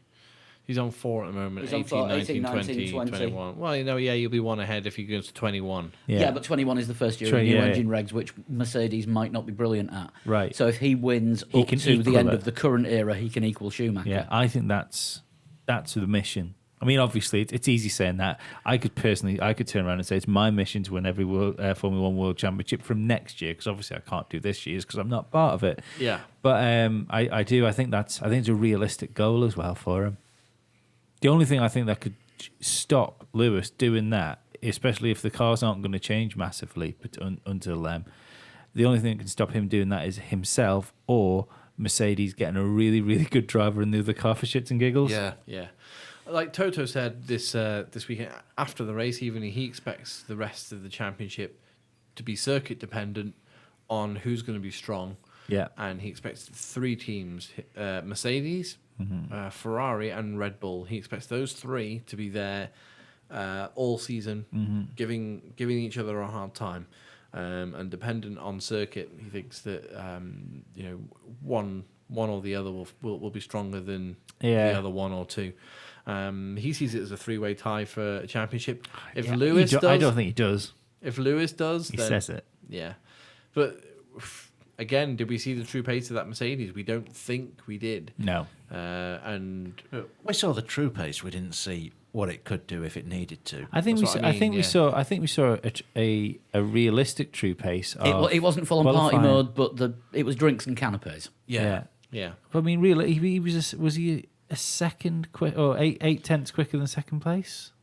In qualifying. Yeah, So, it was 6. Karun, 6/10. Karun Chandhok spotted from the data that Kimi Raikkonen over the qualifying lap was 0.3 of a second faster than Lewis Hamilton through the various speed traps and the sections within sectors on the straights. Yeah, So the Ferrari had the pace on the straights, but then Lewis Hamilton was a second a lap faster than Raikkonen through the corners. see that just says to me though. I mean, I don't believe that this year Ferrari have overtaken Mercedes for raw speed in the for actual raw power in the engine. Yeah, I think they might have done. I think the Mercedes engine might not be. It either might not be as fast, or it might be turned right down at the moment. Might be. That's across all of the Mercedes teams. Yeah. And the Mercedes works team have just worked out that that's what you need to do with the engine. So we'll build the car around it to make sure that we can maximize our strengths and limit our weaknesses. Yeah. Because don't forget, this season all customer teams have to have the same engine modes available. Yeah. So Force India will have that party mode. You'd have thought so. Why didn't they use it? Well, maybe because don't forget, we don't, like Lewis said in the conference, didn't he, for the press conference afterwards, that there isn't a party mode. Yeah, because what he actually said when he was describing the engine was the way we set it for Q3 is party time. Yeah. But that's for Q3. So we know that engine can go full chat for 2 laps. Well, we know we hear it in the race overturn to Strat 11 or something like that. Strat 14, he was told. Strat 14 is available, but bear in mind it's not sustainable. Yeah. So we know the engines have different power modes. I don't understand what the surprise is that come qualifying, there's a mode you can put the engine in that you probably don't want to run for more than 1 lap. Yeah. Is that how? Why is that fucking shocking to everybody? Every team on that grid, Renault will have a setting which they don't want to race on, but they can put it in for Q3. Oh yeah, everyone will. It just doesn't happen. Like, whereas Mercedes have got party mode, Renault have got like small get together mode. Gathering at mine. Yeah. Just a few people. Couple of drinks before we go out. Yeah. And Honda this season have got, you're actually going to turn up. Coffee morning. Church coffee morning. Cucumber sandwiches. But like that lap was fucking incredible in qualifying. Yeah. And like I say, like Bottas would have been next to him on the grid if he hadn't crashed, and I think he'd have been. I don't know about that because Raikkonen was on it. Oh, Raikkonen was on it, but I don't think if Lewis was 0.6 quicker than second place, I think Bottas might have been 0.2 quicker. It's really hard to say because Lewis Hamilton has always been able to pull a huge amount over anyone he's else. always got 0.2 on in his pocket usually when At he needs it. At least. Yeah. At Yeah, least. there's times when he's had 0.6 on Rosberg, Yeah. and Rosberg's had 6/10 on the car behind him. Mm-hmm. So Lewis Hamilton in a McLaren can do absolutely stunning things. Yeah. Oh, this is. Not a McLaren. Well, he could in a McLaren. He did. He won a But world championship. in a Mercedes as well. I need to stop confusing those two. Yeah. It's It's been what 5 10 years? 5 years since he I mean, was realistically now, 6 years nearly. one's orange, Dan. But see, It's like the nice Smarties and the normal Smarties. But The this- nice Smarties are orange because they're orange flavour. The normal ones are silver. Probably limited edition ones, yeah, wouldn't surprise me. this is going to be another one of those comments that make people like send posts and write reviews of us going, the people 3 legs 4 wheel guys don't know what they're talking about. Orange Smarties are orange. They've got orange chocolate They in are, them. yeah, that's great. But I think Lewis Hamilton is the greatest qualifier in the history of Formula One. I don't think anybody can touch him when it comes to qualifying. That's a bold statement. Just on raw speed. Yeah. In this era, definitely. In this era, with the way that qualifying is now, yes. Everyone always used to say Senna was the greatest qualifier because he would do the last lap at the last possible second in qualifying. Mm-hmm.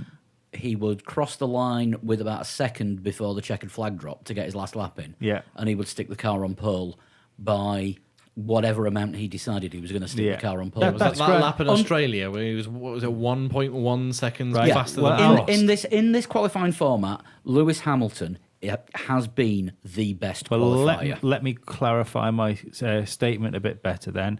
I think Lewis Hamilton is the fastest driver ever in Formula One over 1 lap, regardless of qualifying formats. I think if you had him and an on-form Ayrton Senna, I think that Lewis would have a couple of tenths on him. That- It That is a bold statement. That is bold, but I don't think you're 100% wrong. I think it. Don't get me wrong. I think the fact that it's even debatable means that it might be right, it might be wrong. Exactly. Yeah, but But how can you compare Senna in a car where you did manual gear changes? oh, of course, yeah. But you've just To use Yeah. to use a Nigel Mansell quote, you can't compare any driver from any different era. You can only compare 2 cars, two drivers in cars that are on the circuit at that time. and I can totally understand that as well. Because according to Nigel Mansell, Fangio's the greatest driver of all time Yeah. because he didn't even wear a helmet, Yeah. didn't have a seatbelt. But And we- Had an engine in the front. yeah. I think the crazy thing you got to remember about Lewis Hamilton is the fact that like Vettel had the most pole positions of all time at one point, didn't he? No, I don't Did think he not have managed it? to overtake Schumacher's. Did he not? record. Lewis has, hasn't he? I think he has now. Yeah. Yeah. And when you think that Vettel hasn't, when everyone used to say about how good a qualifier Vettel was, and Vettel basically had 3 or 4 years of being on pole every single fucking race. But he's still very early in his career. Then remember. Yeah. So Lewis Hamilton has been around 1 season longer than Sebastian Vettel and had a successful car in his first 2 seasons. So Lewis had a little bit of a jump on Vettel with the pole positions. Has purely Vettel had a bad car? Apart from when he went going to Ferrari, when he came in, the Red Bull was pretty fucking handy when he got his hands on it. Yeah, but I mean, he did. An iffy Toro Rosso. It wasn't- There was an wasn't iffy good- Toro Rosso where he got a win because of his ability in the wet. Yeah. And strategy came into it somewhere. Don't forget that Toro Rosso that he won in the wet was better than the Red Bull that year. Yeah. It wasn't. But he didn't start getting poles regular until he'd gone to Red Bull. Yeah. It And wasn't a great qualifier, that Red Bull in 2014. It won a few races. Ricardo won 3 races with it that year. But it wasn't a great qualifier that Yeah. first year of the turbo era. Vettel is 23 poles behind Hamilton. Wow. See, that's a fucking lot. That's more than a season. Yeah. Yeah, Vettel is 4th on the all-time list of pole sitters. Mm-hmm. Still 50 is nothing to be sneezed at. No. But Hamilton, 73 at the moment. Yeah. Schumacher second was 68. Yeah, and Senna third with 65. What does that say wins? So I got the difference between wins between Schumacher and Schumacher's Hamilton. on 91. 91. And I got a feeling Eight. Lewis is on. No, he's not on 80. Is he no, not? No. He's on about 60 something, I think. See, I thought it was more than that. No, he's on because for years Schumacher was the top top dog with 91. He was 40 race wins ahead of the second place driver, which was Alain Prost on 51. And then Senna was third on 41. But that's all changed in recent years. Hamilton's on 62, Vettel's on 48, Alonso's on 32 in sixth place. Yeah, one ahead of Nigel Mansell. Yes. See, my bold prediction is that Hamilton can have all of these fucking records before he retires in 2021. I don't think that's impossible. Yeah. It could easily be done. This is the weird thing. Lewis Hamilton has won double the amount of races that Nigel Mansell ever won. Yeah. Yeah. One thing that we do have to talk about while we're on Mercedes is obviously this software problem. Yeah, well, software error. Dan made a good point yesterday. It wasn't human, it was computer error. Yeah, the computers don't do stuff on their own. They have humans put information and programs into them. GIGO, I think, is the... Garbage in, garbage out. That's the acronym. Yeah. No, not for long, Dan. The machines will take over very shortly. Yeah.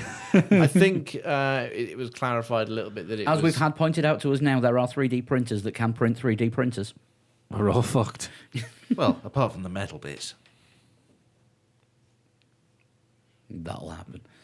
But yeah, I think it was pointed out that the computer was very good at making calculations in a normal race setting, but it was when the VSC happened and the deltas changed, and it took a little while to work out whose delta was where and how much delta was needed to ensure a safe gap, and it ended up being. Didn't Rosberg say it was around about 5 seconds out? 3. They needed 15 and they had 12, but they thought 12 was enough. And And under normal circumstances, they needed. it would have been. They needed 17. Toto's quote was, "It's a situation we don't have yet with a special constellation of cars on track." Constellation. That's- He's calling them all stars. It's really nice of Toto, that, isn't it? It is, isn't it? Yeah. I think that's management speak for we fucked up. Yeah. The gap we needed was wrongly calculated by the system. I think he might have said that in Austrian and somebody's translated it badly. Google Translate is not your friend when you're writing an essay. Google's not your friend when you're writing, or Google Translate's not your friend when you're writing even. No. No, if you translate translate lyrics into one language and then back to English, they come out mangled. I refer everyone to, of course, the classic By the Streets. Reconcile what you are looking at, my esteemed colleague. Other trawling areas are available for you to fish in. That's incredible. It's always a good game, that. Translate things through various languages in Google Translate. We used to do it in the office. We called it translation tennis. Yeah, and then translate it back to English at the end. Yeah, I think what Toto's come out with is complete management speak for, hey, we fucked up. Yeah. Yeah. And Can we have a hey, we fucked up from Toto? Hey, we fucked up. You need to work on There's that. too Arnie. Yeah. Too much Arnie going on. Yeah. If we had Sean on this week, we'd get him to do it in a louder voice. Yeah. That Lauda impression was pretty good, wasn't it? Wasn't it? He sounded more like Nicky Lauda on last week's podcast than Nicky Lauda did on Saturday and Sunday. Yeah. I listened to it again. How is that even a thing? It's really not a thing. I'm not even going to entertain it as a thing. Nicky Lauda does sound like he's kind of constantly sat on the toilet. He does, though. Sometimes you got, you just, you're right in there. You're right in there, Nicky. Yes, I'm fine. Anyway, Ferrari. Yes, Ferrari. Let's not detract from the fact that, okay, it may have been pure luck. It may have been a stroke of genius to leave Vettel out there and hope for a virtual safety car or a safety car. it But- should have been a Mercedes win, but it was a Ferrari win. Ferrari strategized for the second year in a row. Ferrari strategized the Australian Grand Prix right when halfway through it looked like they'd done it wrong. That is one of the ways to win races. If the dominoes fall your way, Yep. you get the win. Because it could have been quite easy for Ferrari to pull Vettel in a lap or 2 laps later than they pulled Raikkonen in to cover off, what Mercedes basically covered off Raikkonen. Raikkonen pitted first. Mercedes then pitted Hamilton the following lap. Hamilton had quite a comfortable gap to Raikkonen. So if they pitted Vettel would have been back in third. Then Let's leave Vettel out there on a different strategy and just see what happens. Luckily, there was a virtual safety car followed by a real safety car. Ferrari capitalized on that and managed to get Vettel out ahead of Hamilton. Don't forget though. For track position, and as we know, track position is king in Australia. Don't forget though what Mercedes did with pulling Hamilton in to cover Raikkonen was exactly by the book. They only had one driver out there, so normally it's a case of one driver from Team A covers a driver from Team B. And Yeah, there's no rear gunner for Mercedes. Yeah. And Ferrari fully took advantage of that. Yeah. Ferrari were controlling the race as well. Yeah. Hamilton pitted because Raikkonen had chosen to pit. He Now didn't choose to pit when he wanted that's normally the other way round. It's Yeah. what Mercedes do to Ferrari. It was reactionary rather than being proactive. to. Yeah. The proaction. Proactionary? Is that a word? It is now. All right. Fair, it was reactionary rather than proactionary. Yeah. Wait. Still doesn't sound right. Wait till it turns up in a hashtag, then you'll know it's legit. Hashtag proactionary. Spell it however you want. I'm amazed that McLaren even thought that. Not McLaren. Mercedes? Wow, it's rubbing off, isn't Whoa. You've got Danitis. it? Yeah. Yeah, look, Jesus. one's silver, one's orange. It's easy. Fucking hell. One looks like a big biro, the other one doesn't. But I'm amazed that Mercedes thought that Ferrari were even quick enough to do the undercut on them. Because the tires didn't seem to do anything. The undercut didn't seem to work for anybody, did it?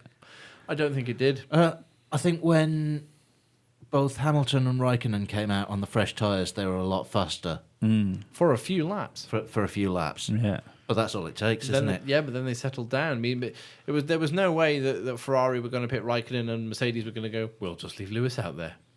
Because Well, there was if they had a strategy that said We can win like that. we can win like this. yeah, but they clearly covered off Raikkonen as he was trying the undercut. yeah. I mean, Raikkonen was the biggest threat to Mercedes at the time. He was running in second. And they were both catching Vettel, who was, at that point, if there was no safety car, was going for an overcut to be faster at the end of the race. Yeah. I still can't think that. Which would have happened because Mercedes. Oh God, I'm doing it now. Because Ferrari, one of them's silver, one of them's red. Ferrari would have swapped the drivers round. Yeah. Vettel was not going to finish third in that race. Well, does that mean then that they were looking at the wrong Ferrari? Yeah, but there was no way. Maybe, and this is where it gets even more confusing. Maybe they thought that Ferrari were trying to outfox them by building their main strategy around Kimi because he was running in second, and perhaps Ferrari are going to try and. Yeah, but even Kimi was shouting about why he was brought in, wasn't he? Kimi wasn't Conspiracy happy. theory has deliberately got their wheel guns wrong.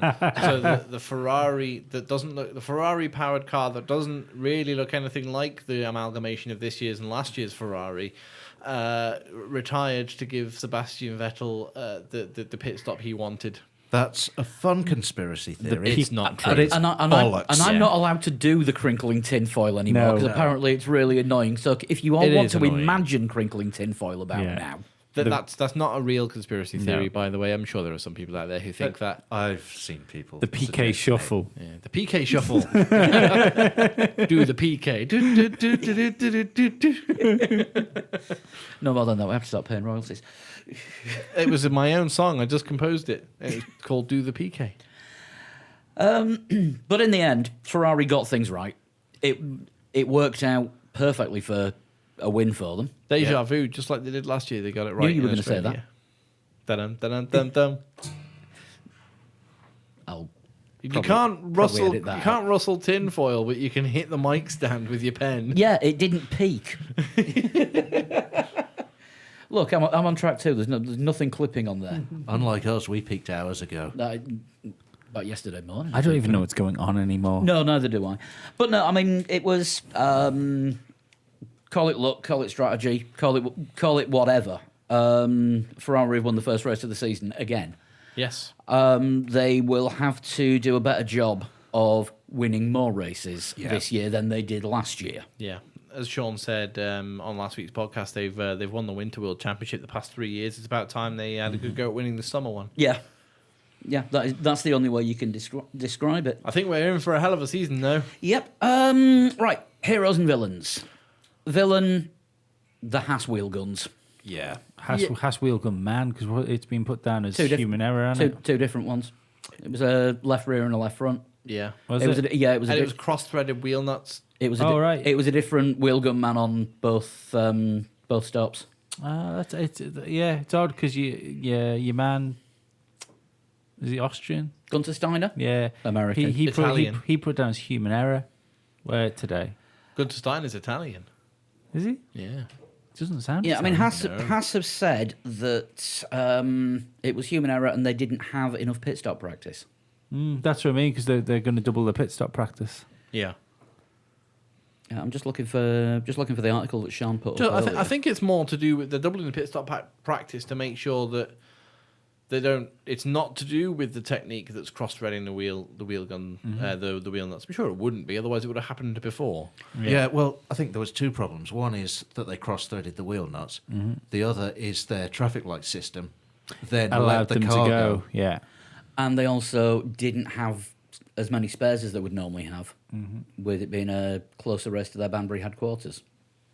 So they hadn't taken enough spare parts, like spare traffic lights, spare sensors, spare wheel guns, to Australia with them. Who was it? Was it Lotus who had that problem a few years ago, and they reverted back to using the Lollipop Man for a race? Yeah, Well, I think a lot of them started off with the traffic lights and then moved back for a while. Yeah, didn't the they? first season, because Ferrari were the first to put the traffic lights in, I seem to remember. And even they were using a Lollipop Man by the end of that season because they weren't 100% confident with them. Am I right in thinking they were the first ones with the hydraulic jack as well, and they ended up going back to the pushy pulley trolley as well? No, that was Williams that were the first ones to have that, and they've been banned now anyway. Oh, Yeah, have they they? have been banned. Yeah. Yeah. It was too much of an advantage. Plus, it was too big to safely get out of the way in time, Yeah. according to FIA safety regs. All right, wow. So no, that's why they've gone back to the push pull jacks, but they're now hinged on Yeah. so you can actually be out of the way when you remove it. But yeah, Hero. I'm going to say Daniel Ricciardo for the recovery drive. I'm going to say Lewis Hamilton because of the pole position. Yeah, Hamilton, I think. It should have been his race, if we're honest. Yeah. Yeah, he did everything right that weekend, and he was fucking blisteringly fast while he was doing it. Yeah, on another circuit, I think Ricciardo would have got a podium quite easily. So I'm going to say Ricciardo. He had one clear lap for the whole race, and he set the fastest lap of the race by a long way. Yeah. In that clear lap. So I'm quite I think happy to call Daniel Ricciardo my hero. The I other think- option for a hero would be the Haas team. Because if it wasn't for the wheel guns, we They've would got be to think- going, whoa. Yeah. Yeah, it's Maybe. it's hard to tell. I think I'm going to side with you two and go for Lewis as my hero because that final lap in Q3 was just Boom. bloody hell. Just Yeah. typical Lewis. Yeah. Yeah. Right, so predictions that we made last week. The prediction league table is now a thing on the website. And I am last. You are not. Oh, okay. Sean went for Hamilton first, Vettel second, Bottas third. Remember, it's 3 points if you get the driver in the right place. Yeah. 1 point if you get the driver in the top three but in the wrong place. So Sean Right. comes away with 2 points. Dan, yours were Hamilton, Vettel, and Ricciardo. 2 points. Well done. Chris, Bottas, No. Hamilton, Yes. and Verstappen. no. 3 points. Lee Yes. also took part. Yep. Hamilton, No. No. Bottas, No. Alonso. No. You've got a point. And I actually won this round. Vettel, Hamilton, and Verstappen. 6 points. 6 points. So on the league table, which I've done without the aid of a spreadsheet, just before anyone says anything. Actually, that's not true. No, you did it with a spreadsheet. Did it because with a you were- spreadsheet. Yes. Paul loves spreadsheets, everyone. No, Paul does not. Yes, you Paul do. is just good with spreadsheets. As Lewis would say, I put my Formula One time in to wipe the smile off your face, Paul. Yeah, that backfired a bit, didn't it, the following day? Oops. Can we just talk quickly about Vettel's haircut? It's not ideal, is it? No. I did make the joke that Vettel only managed to get one undercut working this weekend during the pit stops. That was on our chat thread, not the. Yeah, but it's the first. It's the first haircut I've ever seen that looks like an accident. It looks like he accidentally had a haircut. See, other drivers with hair game. It's only Carlos Sainz that's smashing it. So, yeah, Hartley's gone quite short with his hair for 2018. Looks cool. I like a wispy hair. Yeah, it's quite cool, but Yeah. Everyone. Everyone else looks the same. Fernando Alonso's gone short hair now. Yeah. Not super short. And but more beardless than he was last year. The beard hasn't made as many public appearances. He's cutting weight.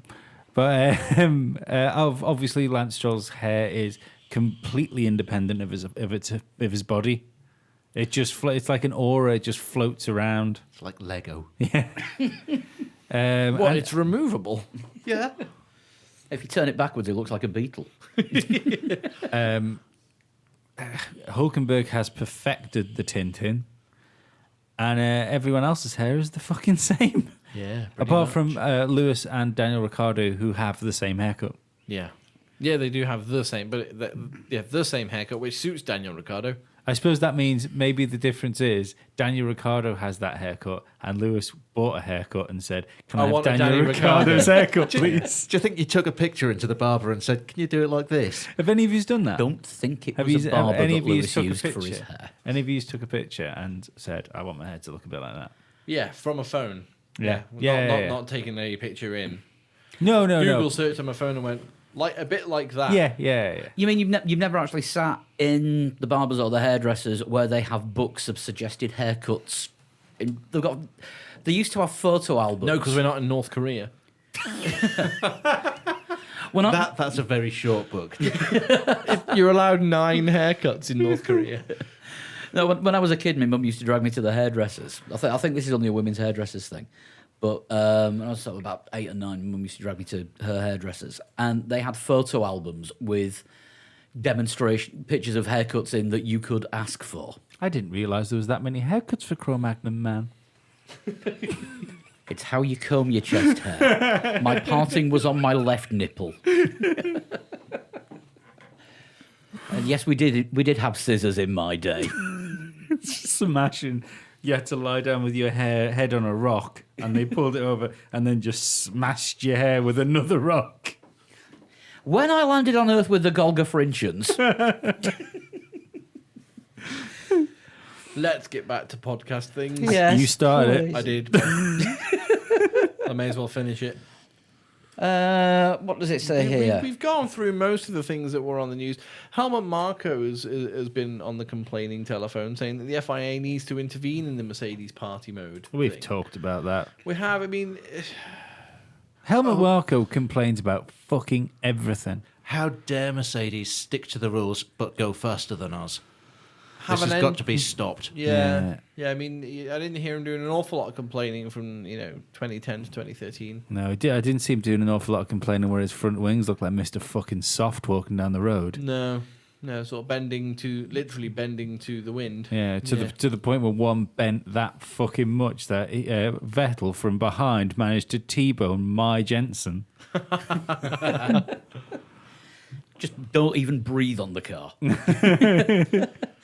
Yeah, I mean, Helmut Marko just does have this tendency to whinge quite a lot. Yeah. Another interesting point. Lee, you've come up with something and you've got a response today from podcast guest of the last couple of weeks, Craig Scarborough. Yeah, I had an idea when I was at work about how we could fix Formula One because that's just what I do. Because in Australia, it was quite difficult to pass, and most of that was because of the aero. Now, Yeah. this isn't a new thing, is No, it? no. The cars find it difficult to follow because of the aero. But I wondered. So Lee trying to fix Formula One. Yeah, I wondered whether Again. it was maybe they were trying to fix the wrong parts. Like instead of dictating what's on the car, whether that's not where they should be focusing. It's at the back of the car and have like a development area at the back of the car which dictates when your like spoiled air comes off. An imaginary box. Yeah, it comes off the car. The Formula One dictate where that air has to go because realistically, what you want to do is channel it fucking up and away, isn't it? Away from the following car. If you want cars Partially. to be able to follow successfully, Yeah. yes. If not, you want to channel it all onto the front wings of the car behind you. Yeah, because Yeah, or outwards, so that the cars can get close, and it's only really an issue if the car goes to overtake. well, that was my idea. My idea was that if you could make the way the air comes off the car more like regimented, so everyone knew what it was going to do, you could build your front wing with that in mind. Yeah. You know, so you everyone then knows what they're sort of dealing with, and hopefully, if it blasts a bigger hole and stops that sort of horrible air coming back in and disturbing and overheating the car behind it, it would enhance the whole tow aspect. Yeah, You'd it'd be less think. of a need for DRS because you'd have more natural. Yeah, sort of like what they've done in IndyCar, because you've got the standardised IndyCar kits, which the front end is meant to deal with the back end of the car in front. Funny you should mention that. Mario Andretti today said Formula One last year missed the opportunity to go back to a more pure type of racing car, as IndyCar have. Which, if you've seen this year's IndyCars, especially the oval ones, there is nothing extra on them. No, they're quite stripped back, aren't they? But they They still look manage. good. Yeah, they still manage to look quite futuristic. Mm-hmm. I mean, there's next to no rear wing on any of the No. on the oval package. Which is brave. Yeah, But which I think we'll get to see for the first time in 2 weeks, because it's the first oval race of the season. A week on, oh bloody hell, it's on a Saturday. right, okay. But yeah, the aero thing has been a problem in Formula One for a while. So you tweeted Craig Scarborough and basically asked him about this, didn't you? About what would you think about the development box sort of idea? And Scarb's got back to you, Lee? Yeah, he got back and said it was an interesting idea, and Ross Brawn's 2021 rules think tank are looking at the car's wake, but are looking at the shape, what it shapes upstream, and changing those parts. Yeah, so basically, Ross Brawn is looking at saying, well, the front wing has to be shaped like this, Yeah. in the hope that the vortexes coming off the back Yeah. will go in the direction that we want. I'm But- guessing that he probably knows more than the paint and decorator. Oh, of course, absolutely. Yeah, but the thing is, But would you get Ross Brawn to gloss your woodwork? I probably would actually. I think he's got. I think he'd be quite Attention to detail. If not him, definitely Adrian Newey. The paint might be too heavy. They might have to formulate a new paint for Well, you. I let paint down most of the time anyway. You're all right, Dan. Yeah, don't worry, guys. I wasn't trying to talk about Formula One or anything. Sorry. Attacking you in. The one time a week Dan talks and we all talk over him. Dan, you have Yeah. the floor. So, Yeah, that's good. what Ross Brawn's trying to do is do what Lee's suggesting through specifying how the parts of the car are going to look. But the designers, your aero people, your Adrian Newey's, and that, don't give a damn what the air coming off the back of the car looks like. They Yeah. want to make a fast car. If you want rules that control what the air coming off the back of the car looks like, Yeah. specify what the air coming off the back of the car looks like. Otherwise, you'll end up with standardized parts, which is kind of not what we want. No. No. Personally, I want the designers to be able to do absolutely crazy stuff and things that no one's thought of before to make fast cars. But I want the overtaking as well. You want to go back to the days of innovation where there's the X-wings, there's the coffee table front nose, there's... Fan cars, Yeah. Yeah. 6 wheels. Yeah, I mean, there is that school of thought as well, which we've discussed in the past, where unloading the top surfaces, so much of the aero, of course, there's always going to be aero because they're literally punching a hole in the air as they're going along at 200 miles an hour. But unloading so much aero on those surfaces, directing the air, and making the underfloors, instead of just being flat as they have to be with F1 regulations, making them in a way that the car would be, rather than pushed into the floor, sucked to the floor. Yeah. That way you'd get cars they find it easier to get closer to each other. Going back to the days of ground effect. Yeah, essentially. You find it easier for cars to be able to follow each other. You may even find cars going a lot faster because it'd be like a scale electric effect. However, when But- they lost that, But the problem was... accidents were quite likely to be big. The problem was, of course, ground effect was effectively neutralised in 1994 after Senna, which is when the plank was fitted and minimum ride heights were introduced. and it was to slow the cars in the corners so that they weren't gripping too much in the corner where if there was an aerodynamic stall, the whole thing lets go and you don't know where you're going to end up. Hence, that was just kind of what I was alluding to then with the accidents being huge. Yeah. Of course, that is what happened to Ayrton Senna, as believed. Honda have got good ground effect. Constantly grinding to a halt. See, I didn't use the spring this time. But I think it's interesting because before this Grand Prix weekend started, I don't know if any of you clocked the tweet from Martin Brundle. I can't remember whether I brought this up last week. About it being the most important year in Formula One Yes. history. Most important 6 months Yeah. for Formula One in the sports history. Yeah, and I asked him if he wanted to come on the show, and so far I've got no response. He's kind of been busy over the weekend. Yeah, Well, it's been a bit. how long does it take to read and reply to a tweet? Yeah. You only get one, clearly. Nobody ever tweets Martin Brundle, do they? No, the tweet Crofty. Oh, right. Ask Crofty, yeah. You should hashtag Ask Crofty. Would Martin like to come on our show? Yeah, there you get. Yeah. Like everybody. No, I'm not going to ask everybody to spam. I noticed how Nico Rosberg other was media companies. I noticed how Nico Rosberg But if was trying you to do the did do- hashtag Ask Nico this weekend. Yeah. Yeah, I don't think it ended well. No. Incidentally, hair game. Nico Rosberg, thumbs up. Nico Rosberg, regardless of how he can come across as a bit smarmy sometimes, I think he might be a L'Oreal model, but he's a fucking beautiful man. He is. The hair has gone very Timotei. He is Timotei a or L'Oreal? beautiful man.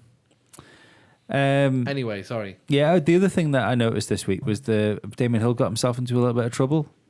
Again? Yeah, because there's been more rumblings about Mercedes and Ferrari having a breakaway, and even to the point where like Toto Wolff's been sort of backing up Ferrari in some of the. Well, yeah, he's been saying I wouldn't upset Ferrari if I were Formula One. And Damon Hill's turned around and said basically, if they want to form a breakaway series, just let them go. I think it was more like the sooner the better. Get these corporate giants out of the sport. In a way, I kind of agree with him in that manufacturers need to be either more manufacturers in Formula One, Or less. yeah, or a lot less. Because remember we were saying with Sean last week about Williams and McLaren, their sole purpose of existence was originally racing. Williams are just there to race in Formula One. That's their only purpose in existence. Is all right? Okay, they have research and development, which puts And anything else they get out of it is collateral profit. like strange air circulation in refrigerators and stuff in supermarkets. But that's why they exist. They exist to race. Yeah. Car manufacturers don't. They're there to sell cars. Ferrari did start off purely as a racing organization. They started making road cars. Mm-hmm. Now they sell teddy bears, cufflinks, and hats. They sell lifestyles. They sell lifestyles. It's Yeah. a great way of putting it. They sell the dream of owning a Ferrari. Yeah. Mercedes sell cars right the way through the range. Quite cheap all the way up to super expensive. Mm-hmm. You'd never see a Ferrari van, as Yeah. an example. You'd never see a Ferrari van. So you either need to have that balance of all racing teams that are designed purely to race, or all manufacturers. Yeah. Well, you don't. If you remember BTCC, British Touring Cars, in the 90s and 2000s. Privateers Championship Yeah, and the Manufacturers Championship. absolutely, yeah. So the Privateers teams were like the Garagistas in Formula One. Yeah. And they had their separate championship because the game was completely different for And them. then now and again, you get one that would actually challenge the top guys. Yeah, Yeah. Matt Neal in his Nissan, I seem to remember, was the Yeah. first ended up private- winning the main championship. Yeah, didn't the he? first privateer to win a race, and as you say, ended up winning the championship. Look yeah. at MotoGP this year. The Satellite teams. satellite teams, a couple like the Cal Crutchlow's bike is Tech 3. Yeah, no, it's not. He's not on Tech 3. No, he isn't. No, it's an independent. LCR. Yeah, but he's been close. they're just running one bike as well, aren't they? Yeah, Just but they've his been bike. close. This is the thing. Well, like he's satellite looked teams. at as like a genuine title contender this year. You know, like over the course of the season, maybe not every race, but it's I think there's the difference between Formula One, MotoGP, and like the BTTC, which we were just talking about, is the fact that Formula One's the only sport I can think of that let the lunatics run the asylum. Yeah, in a way, because BTCC was changed and kind of had to change when all the manufacturers started pulling out of the sport. Mm-hmm. I only left about 2 or 3 manufacturers in, didn't it? Yeah. Ford and somebody else, was it?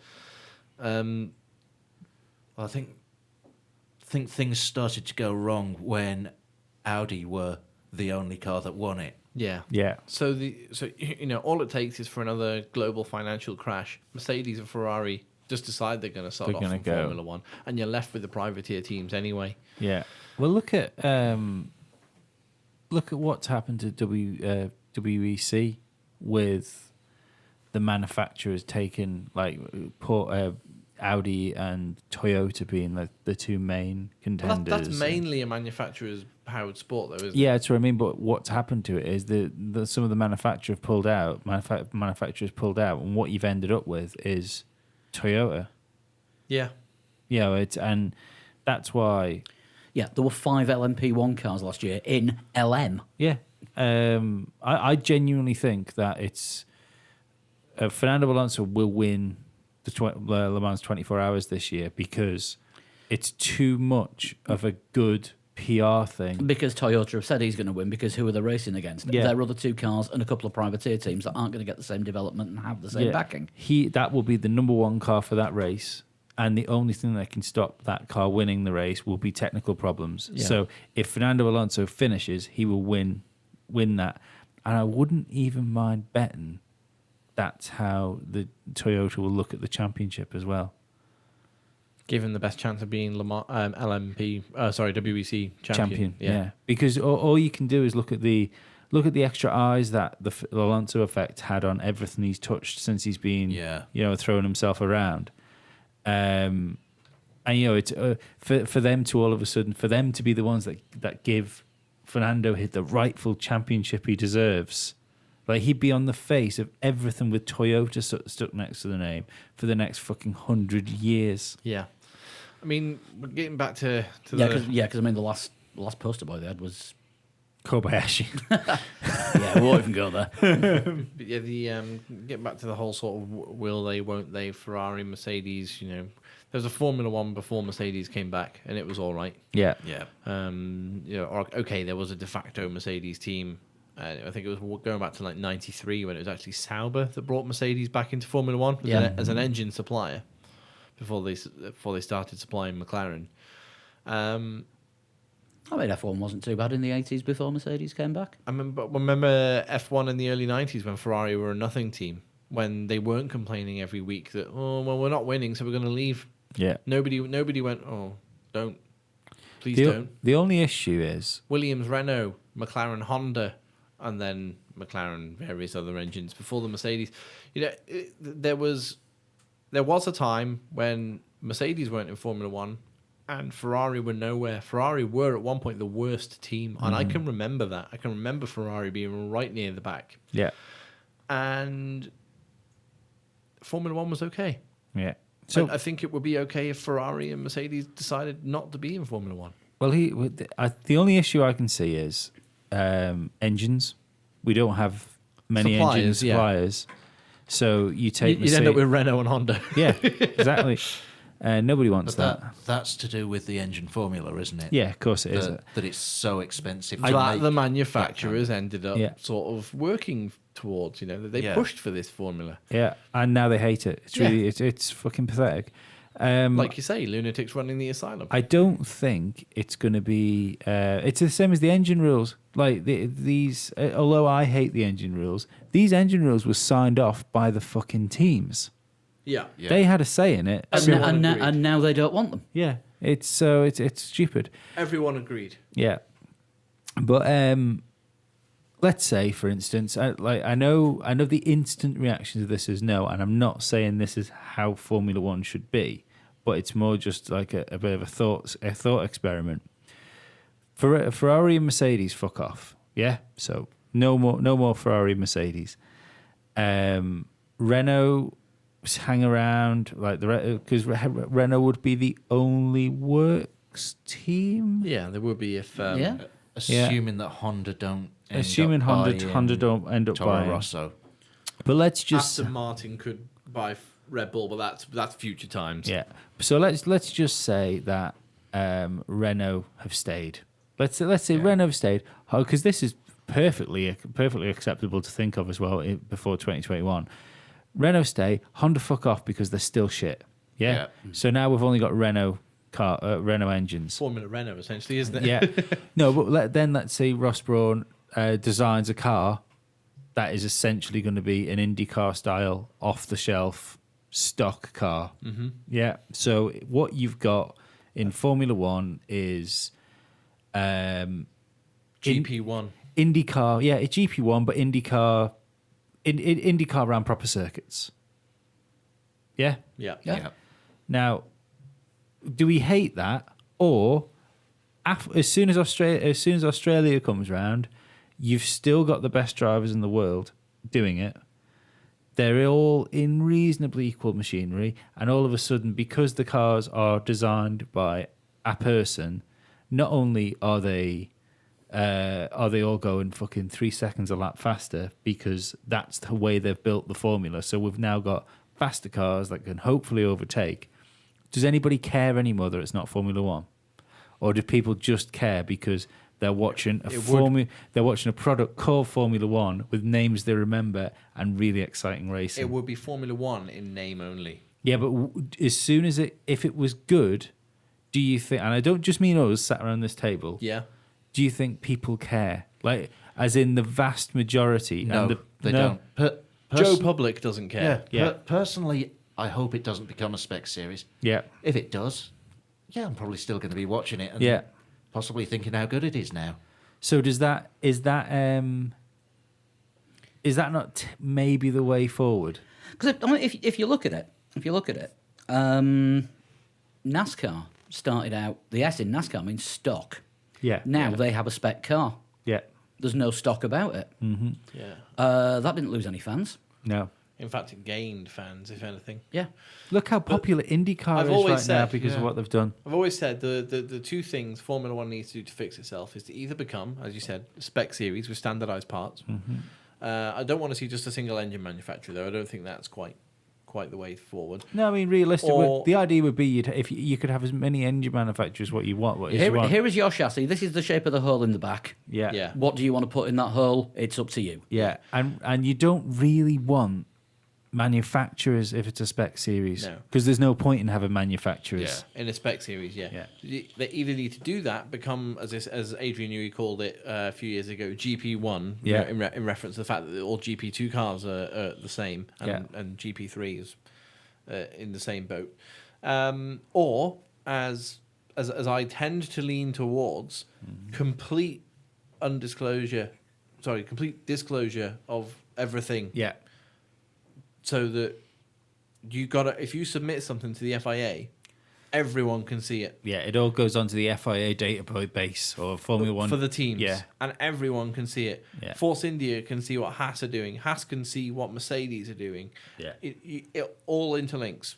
And that way, you will drive development forward faster Yeah. because you'll get engineers being able to see what's going on internally in another car and being like, well, that's interesting. Because Sauber, for example, all right, well, we've got Ferrari engine, and so have Haas. Now, Haas are doing that with theirs. They've tilted it at a slight angle. What does that do? And they go away, they do a little bit of research. They think, oh, whoa, no, wait.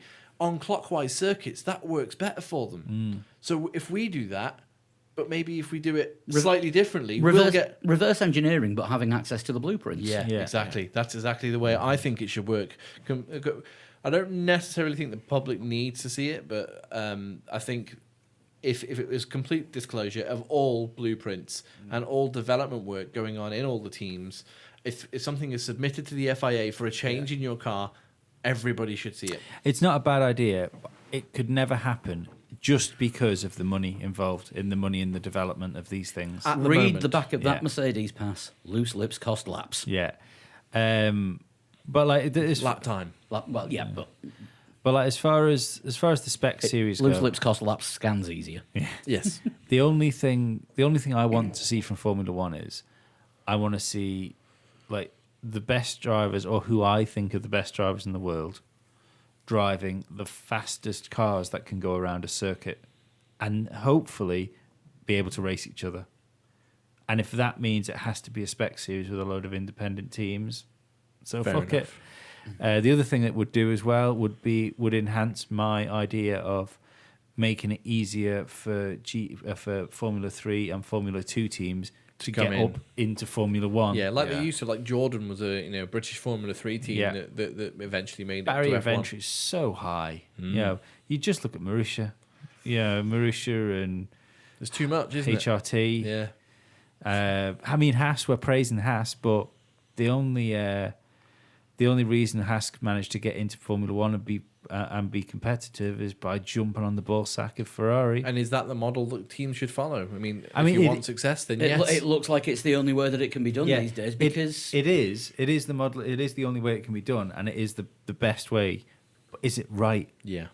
You know, is it right for the future of the sport that to get in, you have to bitch off one of the top teams? I know what you mean. Because Yeah, realistically, you could phrase it as Ferrari's you got have to two bitch under off one of the teams. other teams, or you have to take experience from them. You have to, Essentially, you're ending up with Formula 1 satellite teams like Exactly. in MotoGP. Yeah. Well, Well, I don't think that's a terrible thing. I don't think it's a terrible thing until it depends how. Remember how we used to have it years ago in the 90s? We haven't seen as much of it anymore. But when cars with like a Ferrari engine in it would jump out of the way as soon as the Ferraris came through. Yeah. Now we haven't had any of that because we haven't needed to have it. Let's face it, Williams didn't fucking challenge Mercedes when they had the opportunity to challenge them. Once. And British Grand Prix 2015. and they fucked it. But the The Smedley did, I think, Yeah. was the born of the phrase from that race. Yeah. So, I mean, look at Haas, right? Haas are doing really well this year. So let's see. Let's say that Haas have surprised Ferrari with the pace they've ended up getting. There's no fucking way that those Haasers are going to take points off Ferrari, especially if that Ferrari happens to be a Sebastian Vettel in it, without them getting a phone call saying, "Remember that front wing that we were talking about you having? Yeah. Do you remember it? Because it's not there anymore." Yeah, I can see where you're coming from there, yeah. it's a nice race team you've got there. It'd be a shame if something happened to it. I can see a meme coming out with that. I'm just looking at this. That seems struggling to get in. We're taking it that Force India, Toro Rosso, and Red Bull are continuations of previous teams because Yeah, they are. they are teams and Mercedes. Yeah. They are teams that were going. They were bought out. Yeah. By someone. So the last all-new team to join Formula One that is still going was Sauber in 1993. Wow. No one has joined Formula One from a standing start since then that is going today until Haas. Every team that joined between 93 and 96 isn't going anymore. That's crazy. And yeah, Under that name. I mean, okay, so... Sauber became BMW Sauber, didn't they, for a little Okay. while? But We had Jaguar joining in 2000, they're now Red Bull. But Sauber are the only unchanged ones. Force India, you can trace them back to Jaguar were Stewart. Jaguar was Stewart, so that's 97. Right, okay. Mercedes, they go back to Tyrrell.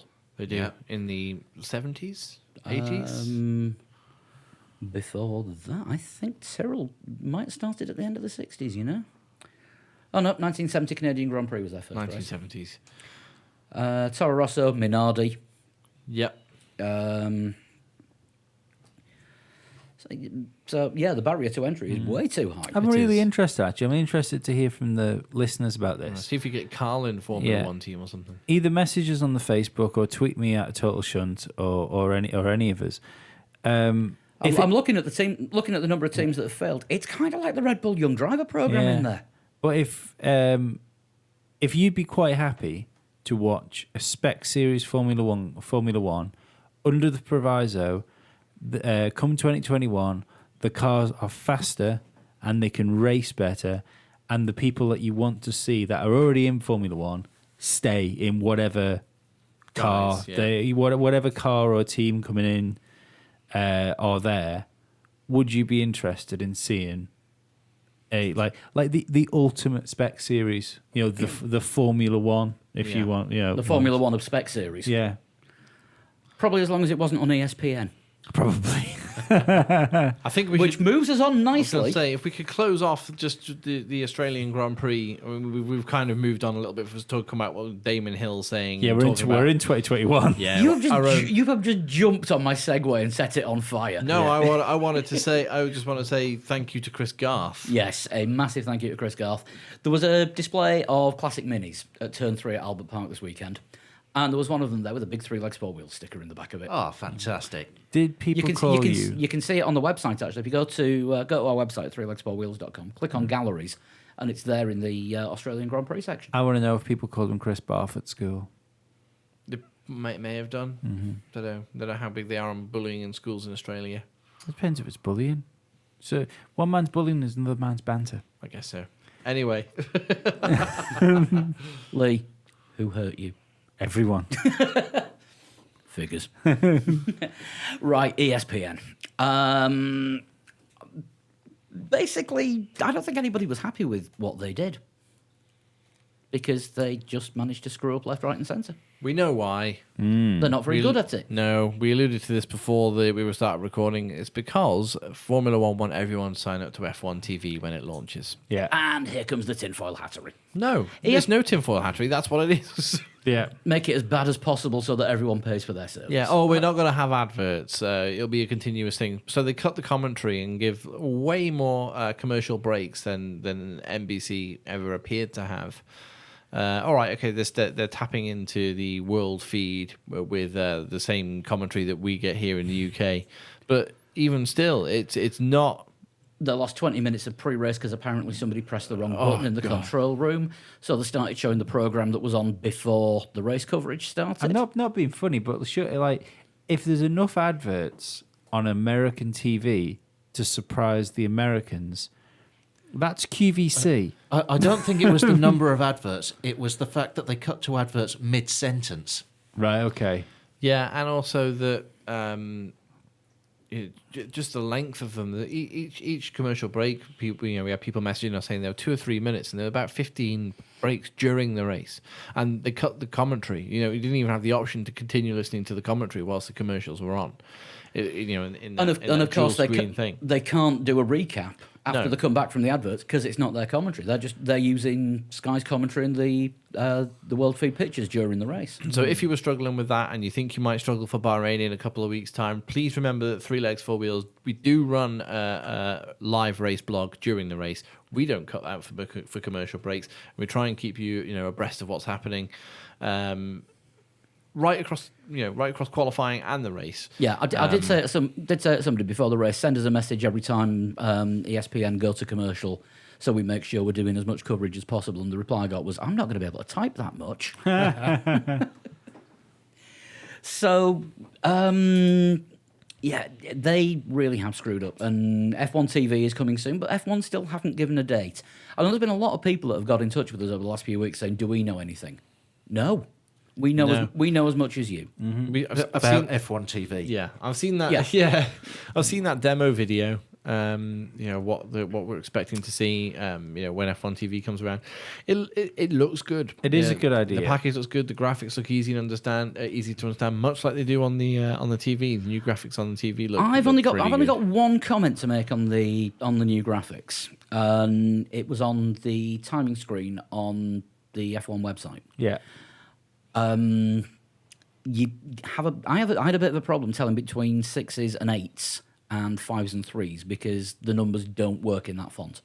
Oh, right. I didn't know. It wasn't even an eyesight thing. I put my glasses on. I still couldn't tell the difference. Was that just on the? Is this on their? This is on the F1 website and on the F1 app. Right, yeah. Because they've got this whole new font that they've launched this Yeah. weekend that everything's in the website, the on-screen graphics. It's all the same. So is that what's on the on screen at the minute? Like on the Very live on similar, the world yeah. feed? Yeah. All right. I didn't have any issue with that then. Yeah. No, on my laptop Yeah. that I was getting the timings from, it was very difficult to tell if it was a 6 or an 8. Sounds like because your laptop be 1080p screen. Yep. Sounds like they're making that font's made to be on like 4K Possibly. televisions.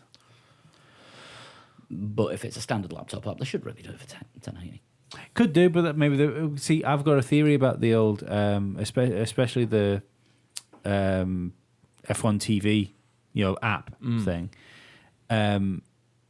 I think that's being rushed because of the American thing, like because of CNBC dropping Formula One. Look, yeah, it was a very late decision because NBC, as soon as they found out Formula One TV was going to be a thing, before the public knew. Yeah. Because it was them that actually, it was NBC that actually made the announcement saying we're not going to compete with the actual rights holders for showing it. And everyone went, oh, does that mean Formula One are going to show their own races? I wouldn't mind betting. I know that that Sky are involved in having Formula One until 2021, 2022. 22. I think a deal will be struck with Sky. It's before that. So come 2021, when we get Chase Carey's Formula One, Chase Vision. that app will be available around the world. Well, the launch is in Latin American countries. Yeah, no, but I mean, come 2021, I bet there's a deal to let all of us have it in by that time. The UK is going to be a different matter because Formula One released a statement last week saying that it's not just the commentary they're taking from Sky; they are getting other assets from them as well, and we need to keep Sky as a broadcaster. Right. So it could be UK, we're screwed. Also, apparently, there's a difference in price. Or it comes with your Sky subscription. If it does, great. Yeah. There's a difference in price between France and Germany for it as well. Apparently, it's €9 a month in one and 18 a month in the other. Oh dear. Don't know which way around it goes or something. Very strange. So I've seen in about 3 or 4 places. But what I was going to say about the app is, I don't think that this F1 TV thing was supposed to come out until 2021. It's been such a late thing to come. Yeah. Basically, what you're going to have is you're now going to have a public beta up until 2021. Yeah, possibly. So if you're expecting smooth, non-buffering Formula One, I would Wait a little while. I would wait. But it'll still be better than ESPN. Maybe. Now you've got to think that ESPN will be better come the next race because they've come under so much flack. Yeah, Let's hope so. I mean, they made a public apology, basically saying we fucked up. Yeah. It's first go as well, isn't it? With having it. Yeah, it's the first time they've had it Let's in about 7 or 8 years. Let's not forget that ITV once missed the end of a race. Yes, let's not. Which is why it's not on ITV anymore. Yeah. Or why it wasn't on ITV for the last few years of free to air. Realistically, Americans should be fucking lucky they've still got it. Yeah, absolutely. Considering the last minute drop and stuff like that, they're lucky that they have Formula One to be watching. Yeah, which wouldn't have done Formula One any good if nobody had picked it up because ESPN aren't paying for the rights to it. Bless you. Sorry about that. And the detractors of the sport could have come back and said, "Oh, what's the point of putting F1 on TV? They can't give it away," which would have been the case if nobody had taken it when they were giving it away. Right, gonna get all serious now. Campaign time. Campaign time. We tried this a little bit with the Your Voice in F1 thing a couple of years ago, and then we realised that it's leave it to the experts. Then we've realised we are the experts. Yeah, you don't tell them that. Okay, You sorry. do that secretly. Damn it. But we need everyone on this one. Doesn't matter where you are in the world, where you're listening to this. We want to do something for a certain special individual. The week of the Canadian Grand Prix, we want everyone to go onto whatever legal streaming service you use, Or download service. or whatever legal download service that you use where you actually pay for the music, so that the musicians actually receive something from it. And the Russian hackers don't receive all your details when you're downloading files. And we want you to download, and I'm really sorry about this, Fooling Around by Jacques Villeneuve. We want to get this in as many charts as possible, Canadian Grand Prix week. Yes. You don't have to listen to it, just buy it. Yeah. Or stream it and just mute thing. Put it on stream. Put it on repeat. On repeat and just turn. Unplug your speakers. Set fire to your speakers responsibly. Are you saying this because you hate our listeners? No, I just think it'd be a good laugh. No, it's a good campaign. It's a bit of fun, and we Then think, maybe Jacques Villeneuve will notice us and come on the show one day. yeah, he's a notoriously difficult gentleman to get hold of, is Jack. Yes. So yeah, that's the. Don't do it now. Don't do it yet. We'll Yeah. set. We'll Don't let you go- know yeah. exactly the date. We think it's from the 4th of June onwards. Just Bearing in looking- mind that global charts are all roughly the same day. different days. Yeah. So yeah, from Monday the 4th of June up to sort of Sunday the 10th. Really? Sunday the 10th is the day of the race. Yeah. Yeah. Everyone go out and buy a copy of Fooling Around by Jacques Villeneuve. I've already bought one. I'll buy another. Yeah, don't ask us why, because we're not really sure. But just do it. We weren't even drunk when I wasn't even drunk when I came up with this idea. No, it's a bold one. It's a bold campaign to get involved in. But we'll come up with the hashtag. We'll come up with some sort of event, and we'll be pushing it a lot more. I think you'll find that's hashtag Jack Attack. Jack Attack. There you go. That's the hashtag, I was going to go for hashtag Don't Say It Baby. which also works. Yeah. Or hashtag Say It Baby. No, that's too confusing. So yeah, we'll be pushing it a lot more closer to the time. Canadian Grand Prix obviously is not till June. But we will be reminding you every week between now and then that it's going to be a thing. We're going to set up a Facebook page, get people to join. If you've never heard the songs, go and listen to it on YouTube quickly at the end of this podcast, and then you can. No, I'll tell you what, we'll make it the closing theme music. All right, then fine. Yeah, we'll replace our usual. No, come back. We're not playing it yet. Yeah. This we haven't done Total Shunt yet. Everyone likes Total Shunt. Should we do that now? We'll do that now. Grab the guitar.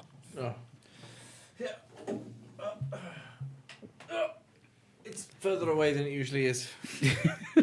No, Or are you smaller? no, Dougal, it's small. Total shunt, total shunt.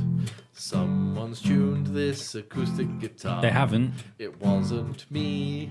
I don't know who it was. Australian GP Formula One is back. Look out! Here comes a total shunt. I'll bet it was Martin. I promise you no one's tuned it. Martin will have done it when he sent you to get drinks when you were doing Must See Audio. New episode this week, by the way. Yes, there is a new episode up this week.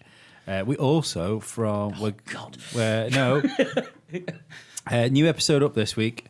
Then there's no episode next week. Then obviously there's another episode there. But from Friday the 13th, we'll be going weekly. Ooh. So, I'm going to come on that show drunk one day. well, this is the idea. The new format is going to be. Everyone's drunk. Where we're say first week of the month it'll just be me and Martin.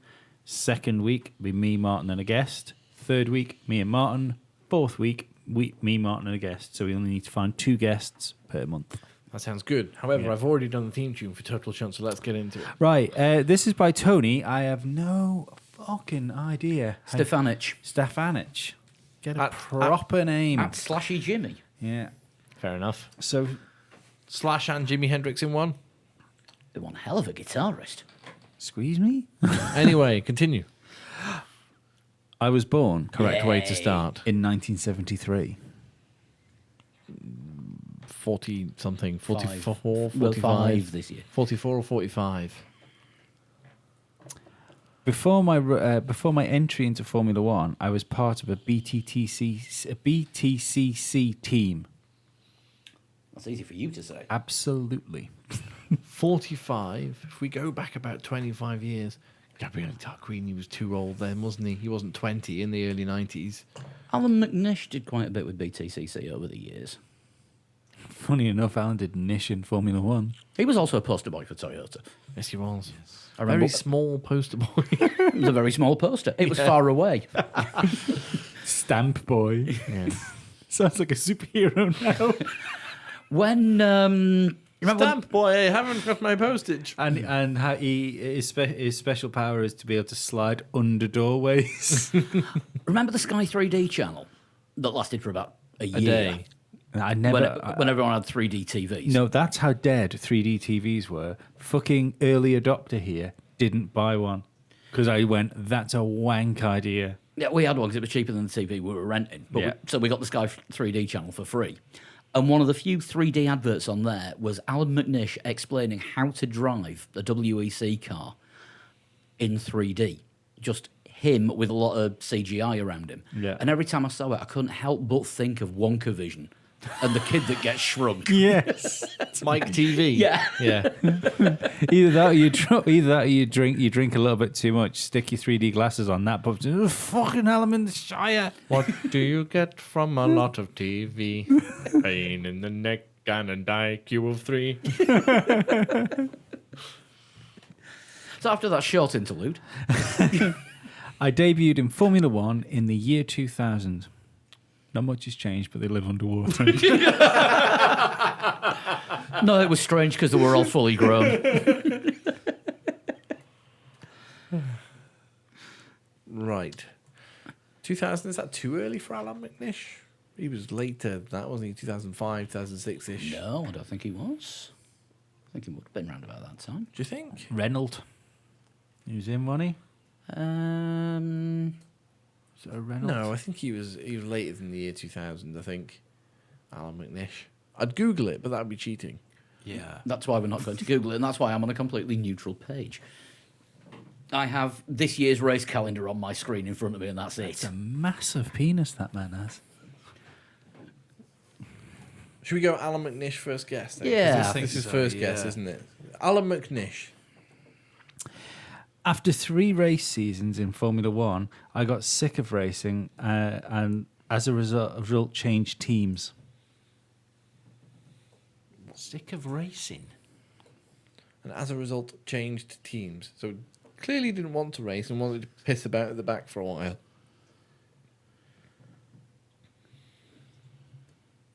Maybe someone like Tiago Montero, who is now doing world touring cars. Well, he's still concussed. Still. Yeah. Oh, yeah. He says it's going. Said this week it's going to be another few months before he can come back. Jesus. Yeah, Tiago Montero, possibly.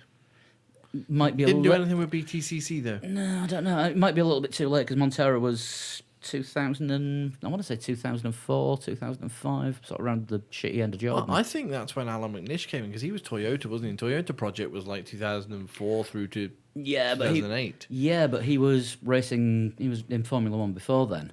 He was also one of the test drivers for the Honda comeback that never happened, the one that Harvey Postlethwaite was running Yeah. before he died, which I think was at the end of the 90s. Right, okay. Yeah. Next clue. Next clue. After I quit racing, I became part of the Ferrari test team since it allowed me to provide more input into the development of the car.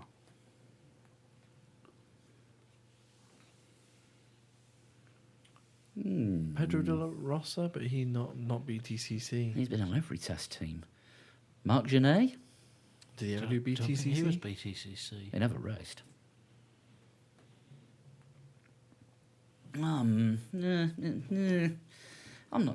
Yeah. This is a good one.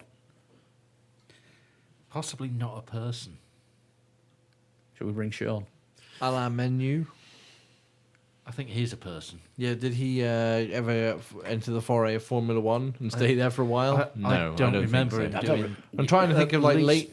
If he was Formula One in 2000, it would have been 90s BTCC, and that's when I was really watching BTCC. Will Hoy, John Cleland. Jochen Winkelhock. There you go. Winkelhock made Formula One for a while, didn't he? That was Marcus Winkelhock. Different one. Led a race in a Spiker Yeah. a long time after 2000. Yeah, it was 2008, 7. I think it was about... Yeah, it was one of those 2 years. It was a year that started with 2. Next clue. I've worked for Jordan. I've worked for Jordan.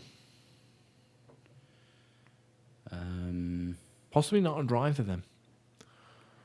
No. Yeah. Jordan's drivers around the year 2000. This is question 6 as well. I'd like an answer after this. Yeah, I think it could be a designer. Designer or a team Designer or- manager or something. Yeah. It could be Gary Anderson, could it? No, he's much older than. Much Oh, older of than course he is. 45. Yeah. Good point. And Paul said a designer. Yeah. James Allison? Possibly about the right age. Maybe. But was he ever... I don't know if did he work at Jordan? I know he did. He's done 2 stints at Enstone and 2 stints at Brackley with a stint of Ferrari in between. Can you remind me of the wording of the question about Ferrari? Where is it? Where's it gone? Where's it gone? It was clue 4, I think. After I quit racing I became part of the Ferrari test team since it allowed me to provide more input into the development of the car. So it's after I quit racing. So it's somebody who was racing. Which is pretty much anyone involved in Did Formula One. Ralph Furman do BTCC? Ralph Furman never raced, he just used to turn up. Still remember Lee calling him the ugliest F1 driver that's ever existed. He might be up there, but I tell you what, fucking Kibitz is not winning any awards, is he? Hair game weak. Fringe game non-existent.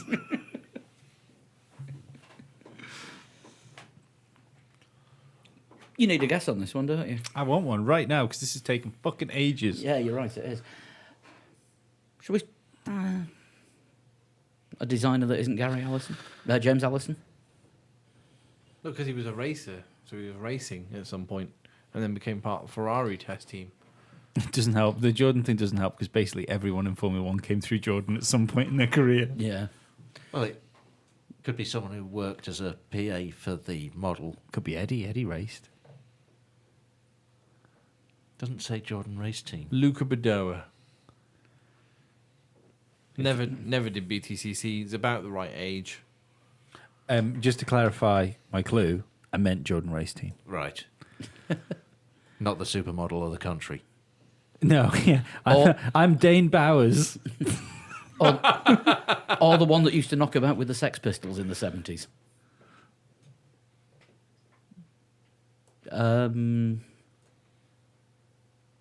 Let's go with Luca Just Badoa. quickly. and move We'll on. just say Luca Badoa. You see if you gave Eddie Jordan a load of Valium, would he be a Karma Jordan?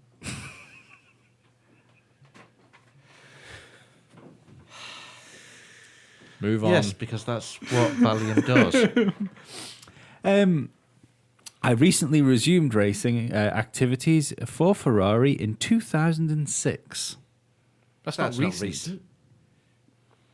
No, that's how he worded it. It could have been he recently resumed... Sorry, I'm dyslexic. I reluctantly resumed racing duties for Ferrari in 2006. I was going to say, recently, 2006, that could be 2006, and he started again at just after 8:05. Eddie Irvine. I don't remember him being in BTCC. But came through Formula One through Jordan. Unless it's Yeah. like Brittany, Tamara, Claire, and Candy. He's definitely had a girlfriend called Candy, hasn't he? Probably. Ferrari. Congratulations, you've just written the next Steel Panther album. He may have been a guest driver in a BTCC race.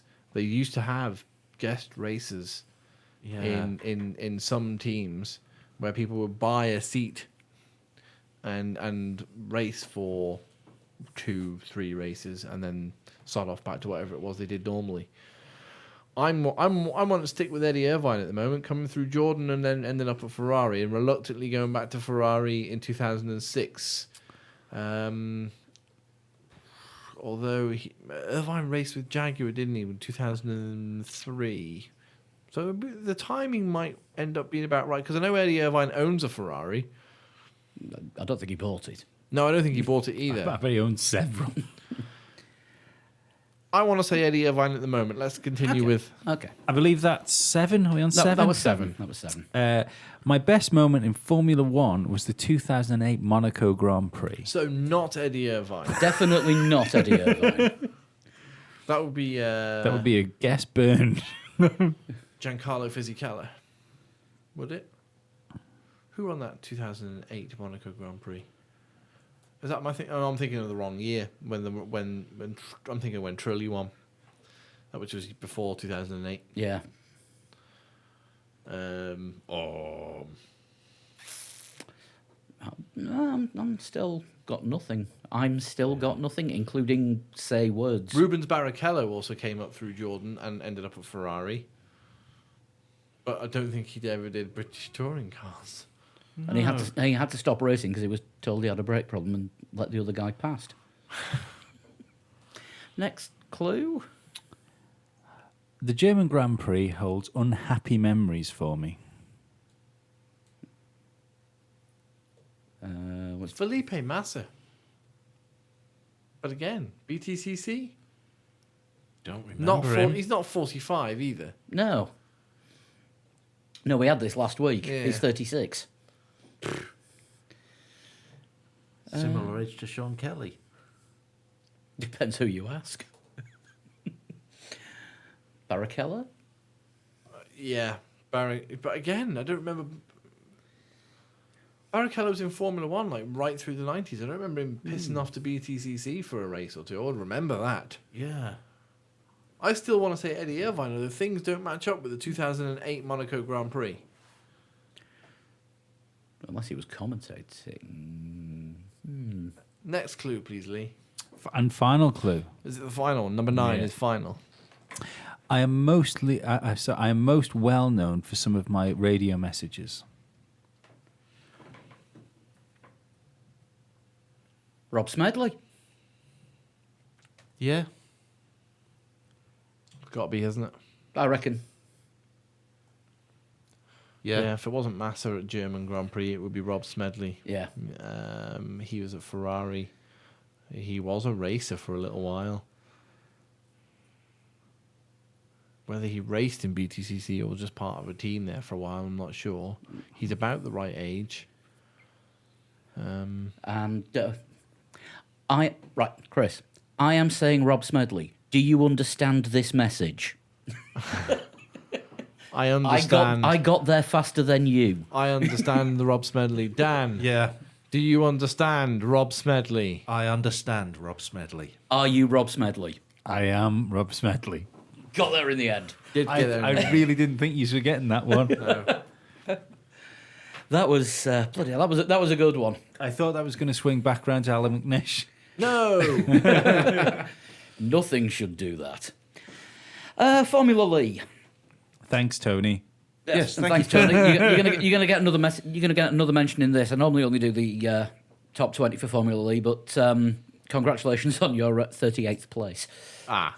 We had a big field this week. 54 entries. We do points to top 20 now, We do don't points for the top 20. Should I be feeling good about that?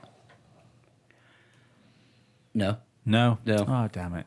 no, you shouldn't. You shouldn't. Let's go. Top 20. Well, 54 entries. The Three Legs Four Wheels Challenge. Chris, DNS. Nope. Dan, you were 40th. Woohoo. 125.517. I was 27th. 124.050. Lee, you were 24th. Oh, motherfucker. 123.915. Right, we will start with. Oh, I'm not sure I can do this. I don't think my brain will actually let me do this, but we'll start in 20th place with Ed Forsyth. Wow. That's a point. He's made the points. Well done, Ed. 19th, David Jordan. Not that one. 18th, Joseph Heilman. 17th, Marcus Beecham.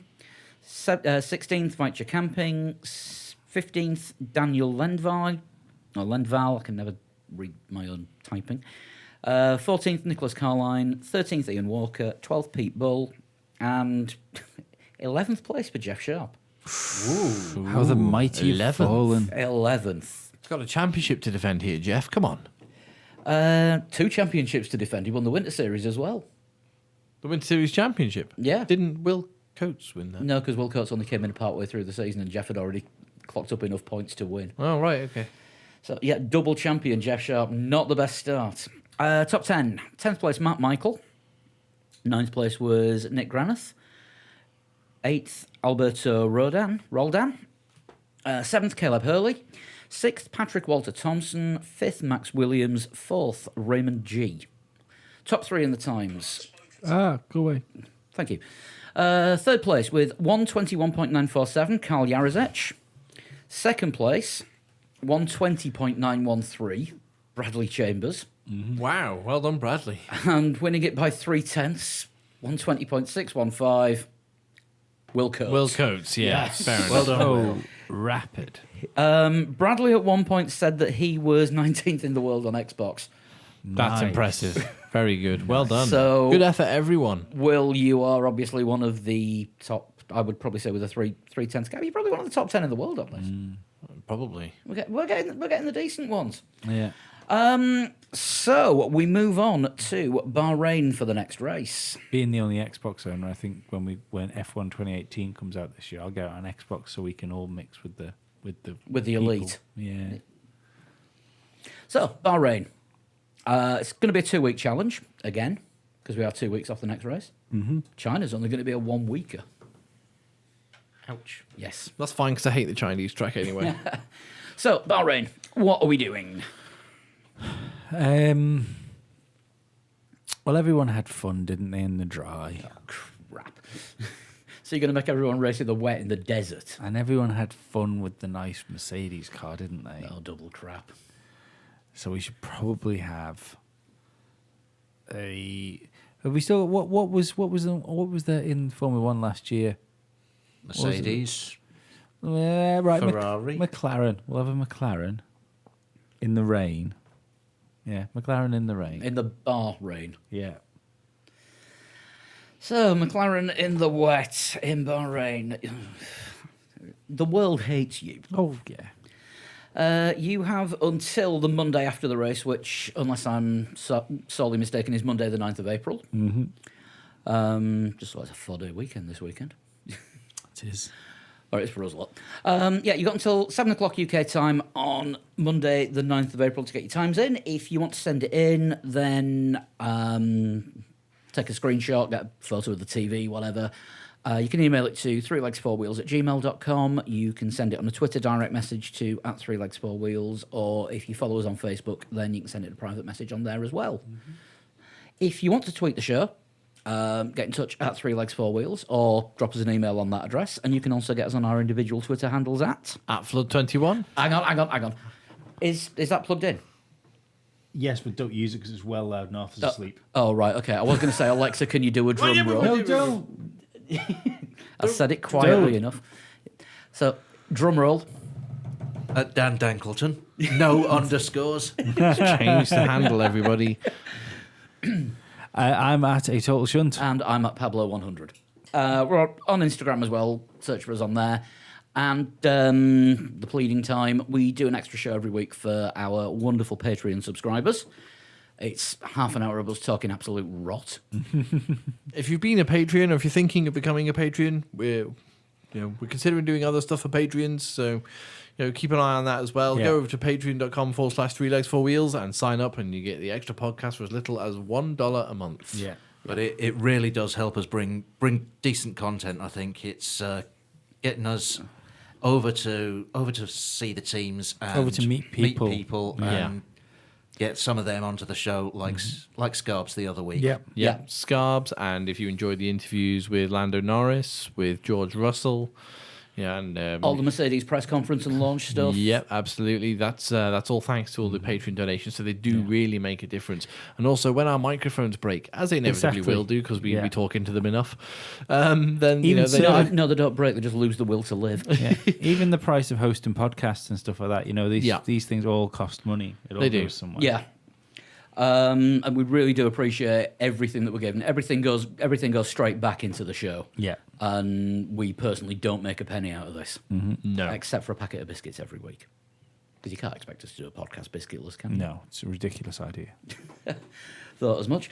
We will be back next week. We'll have a preview of the Bahrain Grand Prix. Any news that comes out in the meantime, I think there's still going to be some fallout from what's happened in Australia. I think Mercedes are still going to have something to say about the software problems. Yeah. Keep an eye on the website for that as well, 3legs4wheels.com. Yeah, Sean is writing stuff and putting new articles up every day. She did a fantastic job this weekend. Absolutely. Thank you yeah. very much to Sian for all of her hard work, for doing Absolutely. the articles over the weekend, including getting all the driver reactions as well. That must have been some quick typing going on there. There was just this blur where I thought her keyboard was. But no, she's doing an absolutely fantastic job. I would say the quietest member of the team, but she does come on the podcast occasionally. Yeah. And she's about on Twitter as well. We'll be back next week with anything that happens in the meantime. So we're going to leave you with Jacques Villeneuve in his entirety. Download it on the week of the Canadian Grand Prix, and let's see how many charts we can get it. I'm just doing this for a laugh. Yeah. Enjoy. We all have a sick, warped sense of humour. We'll leave you with that. See you next week. Bye. Bye.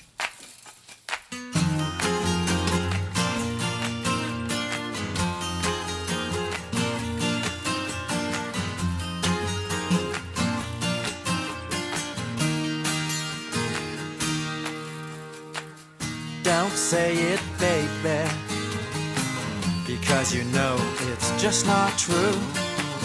Don't say it, baby, well, you know it's up to you.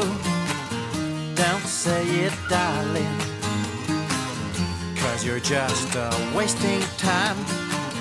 Don't say it, baby, as you know this ain't my crime. Don't say it, baby, you know I don't like that sound. I know that you're just fooling around. Don't say it, baby, you know you drive me crazy. Don't say it, baby, if your words don't mean nothing. Don't say it, darling, cause you know I'm not your fallen angel. Don't say it, baby, there's nothing left to say. Don't say it, baby, you know I don't like that sound. I know that you're just a fooling around. So tell me, what else can I do if I can't hold on without you? What else can I be, as I can't get by alone? I've wasted too much time, and you know I can't go on. Oh baby, don't you leave me on my own.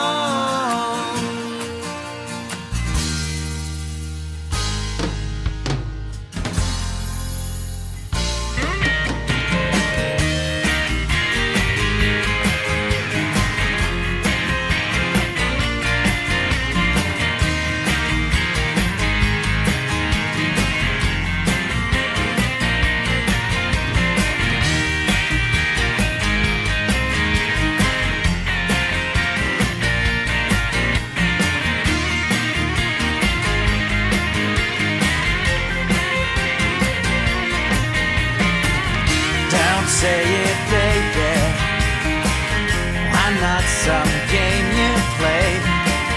Don't say it, baby, there's nothing left to say. Don't say it,